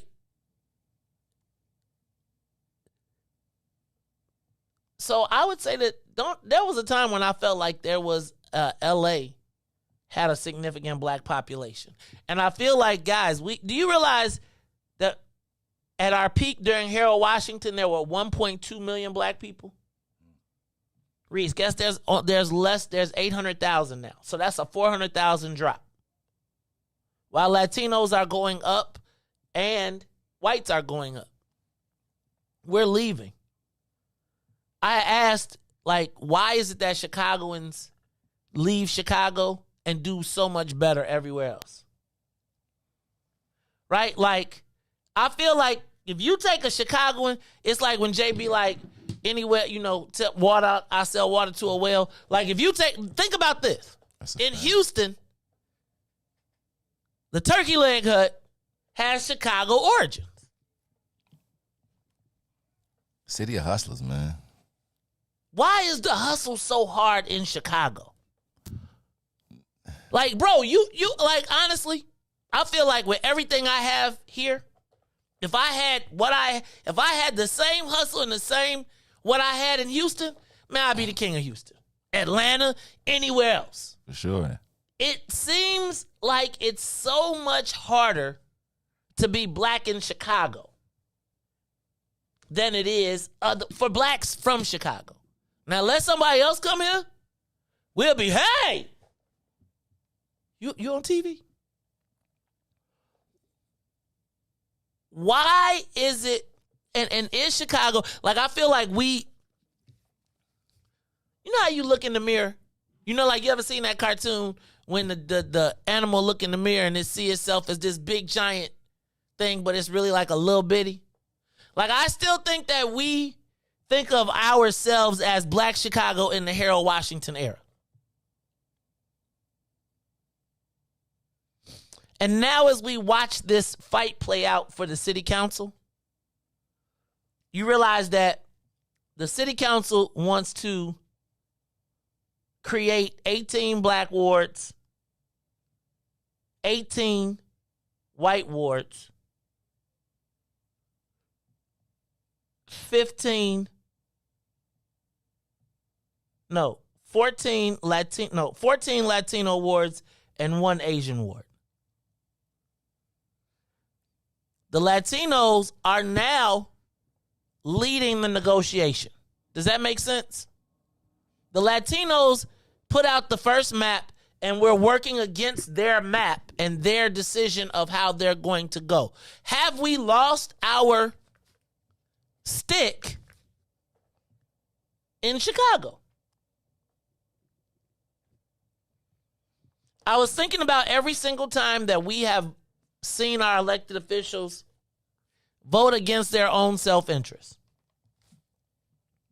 Right? Remember when anytime there's been any legislation, sanctuary, etc., the Chicago, what do you call it? The city key card, all of these things that become tools that over the next 4 years.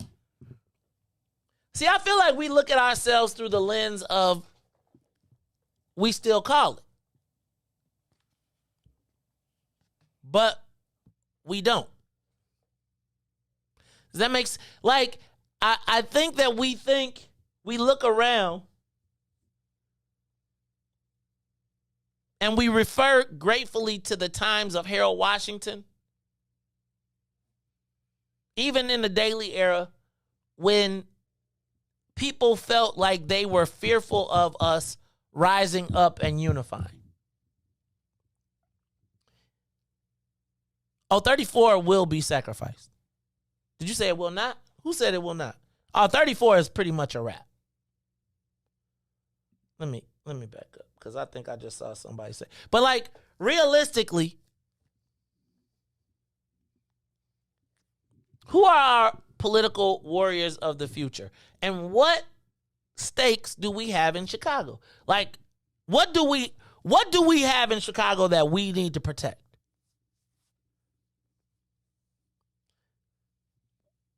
What is still black about Chicago? I almost feel like I would tell you that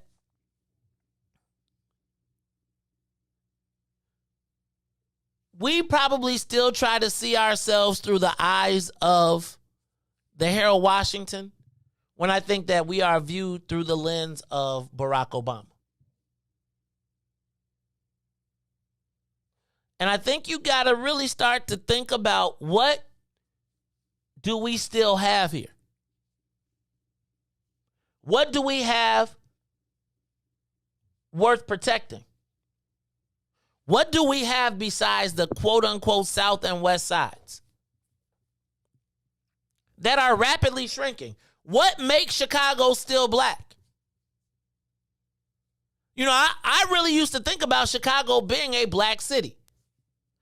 We are a majority minority city, but now we're the minority of the majority minority. And quite frankly, when you look at this map, it seems like both groups were trying to appease white folks.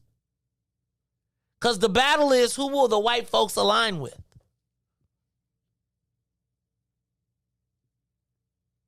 Let me ask you, what's still black about Chicago? We got a couple restaurants. We don't have a restaurant strip. Shout out to 75th Street. Where is the black hub of business? Where is the black business community? And not where's the black business community in the white world, but where's the black business community in the black community?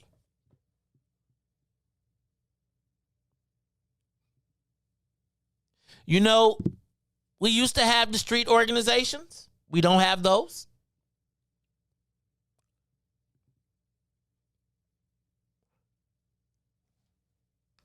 What do we have left? What are we thankful for? What does Black Chicago have to be thankful for?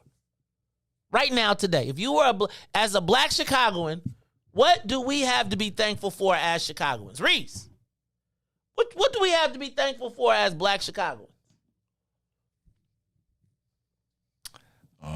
Like, what do we even have in Chicago? Like, think about this. They sold the Jet Building. The historic Defender Building, we let Roland Martin get that away, and now white people have weddings and parties in John Simstack's private office. Like, our history is now the playground of white folks. What we got? I don't know. Think about, like, if you think about Black Chicago, what do we have worth protecting? Where is our history in this city? I think most of it's been probably taken away or diminished or less. I can't really think off the top of my head like something black in Chicago, like something that I can be like, you know. Like, what will we fight for? What is in Chicago worth fighting for?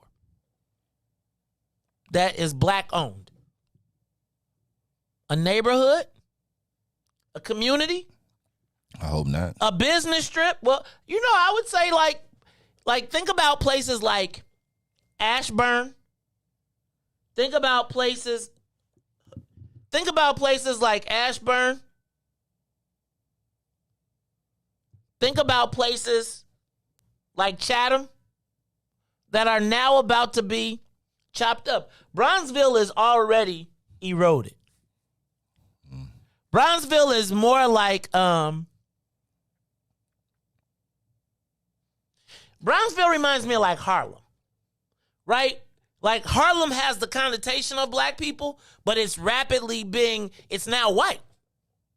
Yeah. And I think when you think about what's happening in Bronzeville, no shade, but again, you get to 31st Street, you see all these people walking up and down 31st Street. When we leave here, it's white people. And Asians. Think about this across here. What do black people still have in Chicago?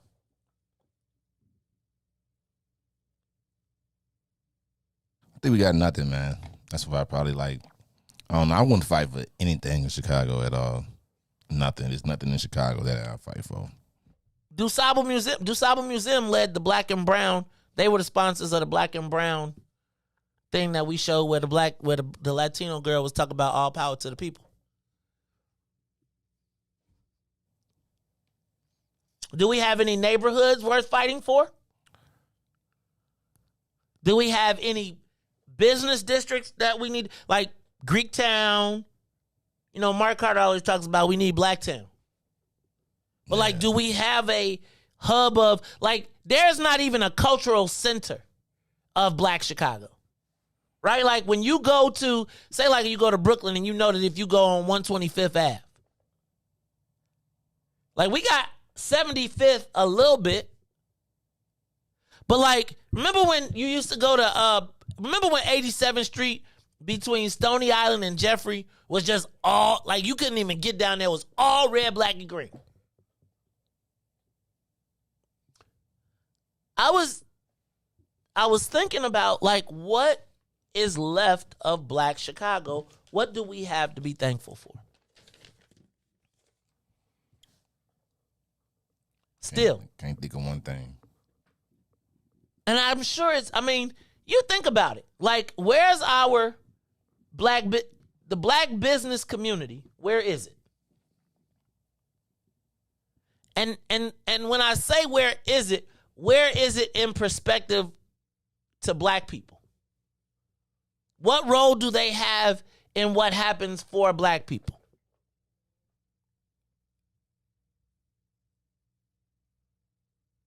Do we have a central black business district?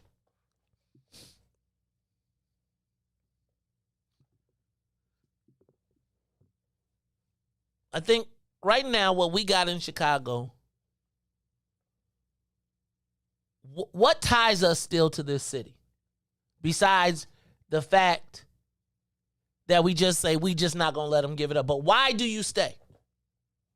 Because you know the value is going to go up? I'm not tripping on that. But I was just, as I was thinking about the city of Chicago, and when I came to, like, when we used to drive into the city, and I think about, Vince Bass was on this thing, and I was just thinking, like, do y'all remember when 22nd Street was black? Do y'all remember when it was black up to Roosevelt? Like, people be still saying, like, I don't come south to Roosevelt. Now, the south side, really, where does the south side start, Riis? And where does the west side start? South side start at pure south side 47. West, pure west, you at California now. Yeah. I just don't know if we got a place in this city. Where is it? I just really got to thinking about that, because I am thankful. But I was just thinking, like, I was a victor over crime by a white boy at 24th and State. Think about saying that 15 years ago. Right? A white carjacker on 24th and State. Think about that 15 years ago. I thought it was impossible now? Hey, Riis, let's end this on a good thing, though. Hey, I am grateful. And I'm grateful for my audience. I'm grateful for every single one of you that shows us the love every single day. Now, Riis, we out of here for the weekend. Somebody said that we was, people be listening. They was like, you off for the day. And then I was like, Riis, we be off at the station. We still got work. I be like, we got other businesses. So Riis was like, he really ain't off for the rest of the week. He really is off today and tomorrow. And then he got to get back to work. Because we got to do the TP. Y'all, but hey, Riis, can I tell you something? In spite of your shag, in spite of your tight jeans, I am thankful that we found you. Or that you found your way. Huh? I got you a pair of yellow shirts. I got you eight. You want a pair? No. So I'm thankful. Let me tell you what. I'm thankful for What's in It for the Black People Media. I'm thankful for everybody in What's in It for the Black People Pack. Thankful for my girl, Ruthie Moore. Thankful for faking out Todd. And Riis, I'm thankful for you. I'm thankful for your commitment, dedication, and willingness to always come through. And so I want to make sure we end this on a positive note. I've been blessed this year. I've been blessed my entire life. God continues to remind me that there is a hedge of protection. And so I'm going to keep on walking in my light. This is the Maze Jackson Show, where we ask the question. So for Maze and Riis, Ruthie, and sometimes Todd, I am the host of the Maze Jackson Show, where we will ask every single day, what's in it for the black people? And if you don't like it, you can still tell them. May said, happy Thanksgiving or Native American Genocide Day. Whichever you choose to do it, but it's celebrate and enjoy with your family. I am thankful for all of you and thankful that you all stick with us every day. All right, y'all. Have a great day. We'll talk to you next time. You, what? What you want me to do? I thought you was gonna end it out with grateful. I'm so sorry. Oh, you want me to do grateful again? You want to do? We gonna give them 3 times? Hey, I thought you was. Hey man, but you know what you could do? You could put the gospel clip. No, give them some. You know what? Go find that Howard Hewitt. What was the Howard Hewitt song? I can't even think of it now. Not I Say Amen. God, put it in there. You put Howard Hewitt. I think I say amen so far. What's the Howard Hewitt song, y'all? Come on. Tell me real quick. Amazing Grace. No, come on. For the love in you. Call his name. What's the Howard Hewitt song?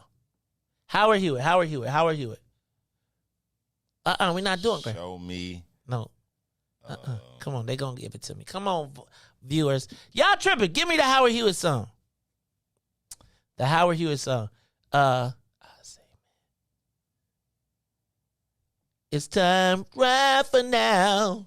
We'll have a second time around. 'Cause in my life, something I gotta say. Oh, we got a caller just called in. Should we take it? Yeah, we'll take it.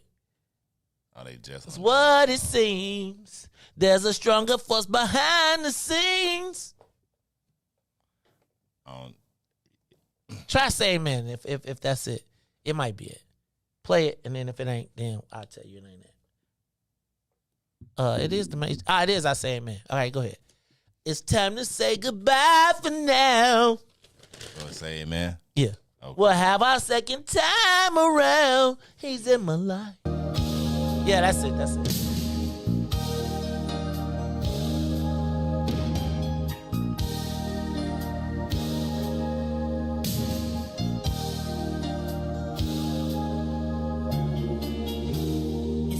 Say goodbye for now.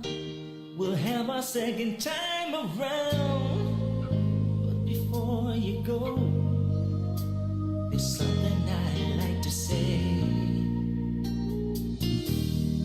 Everything's not what it seems. There's a stronger force behind the scenes. He's in our lives every day. He's right there when we call. Where my strength lies. I lift my eyes beyond the skies. Only he can save my life, and only he can hear my cry. I wanna thank you, God, for giving me one more chance to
gave me your love.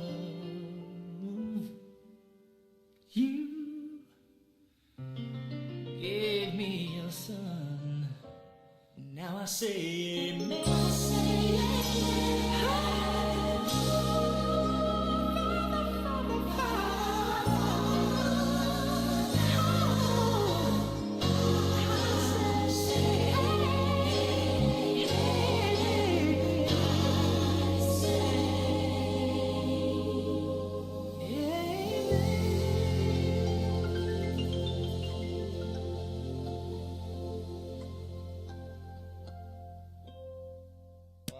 For Ruthie Moore, for Todd Stoger, I am the host of the Maze Jackson Show, asking every single day, what's in it for the black people?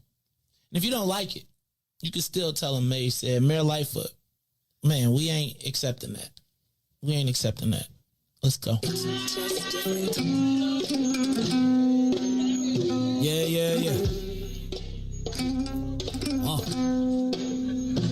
Let's get down to business and go ahead and address the facts, man. Lightfoot seems more lesbian than black. Rahm Emanuel's another case. He was just as tired. 50 closed schools left much to be desired. Police had Anjanette naked on that body cam. They suppressed the footage so it couldn't touch a lot of hands. Reminds me of that 16 shots in that cover-up. Both of them similar, so I went and dug it up. George Floyd killed, a lot of riots happened in the town. Southside burned and they wouldn't let them bridges down. Grandmother sick, need a prescription and plus a couple groceries. You gon' have to travel just to get it now. COVID-19 out here shutting all the business down. Not enough SBA loans to even give around. So many failed businesses that you could put them in the pile. If you don't survive the pandemic, it's gonna sit you down.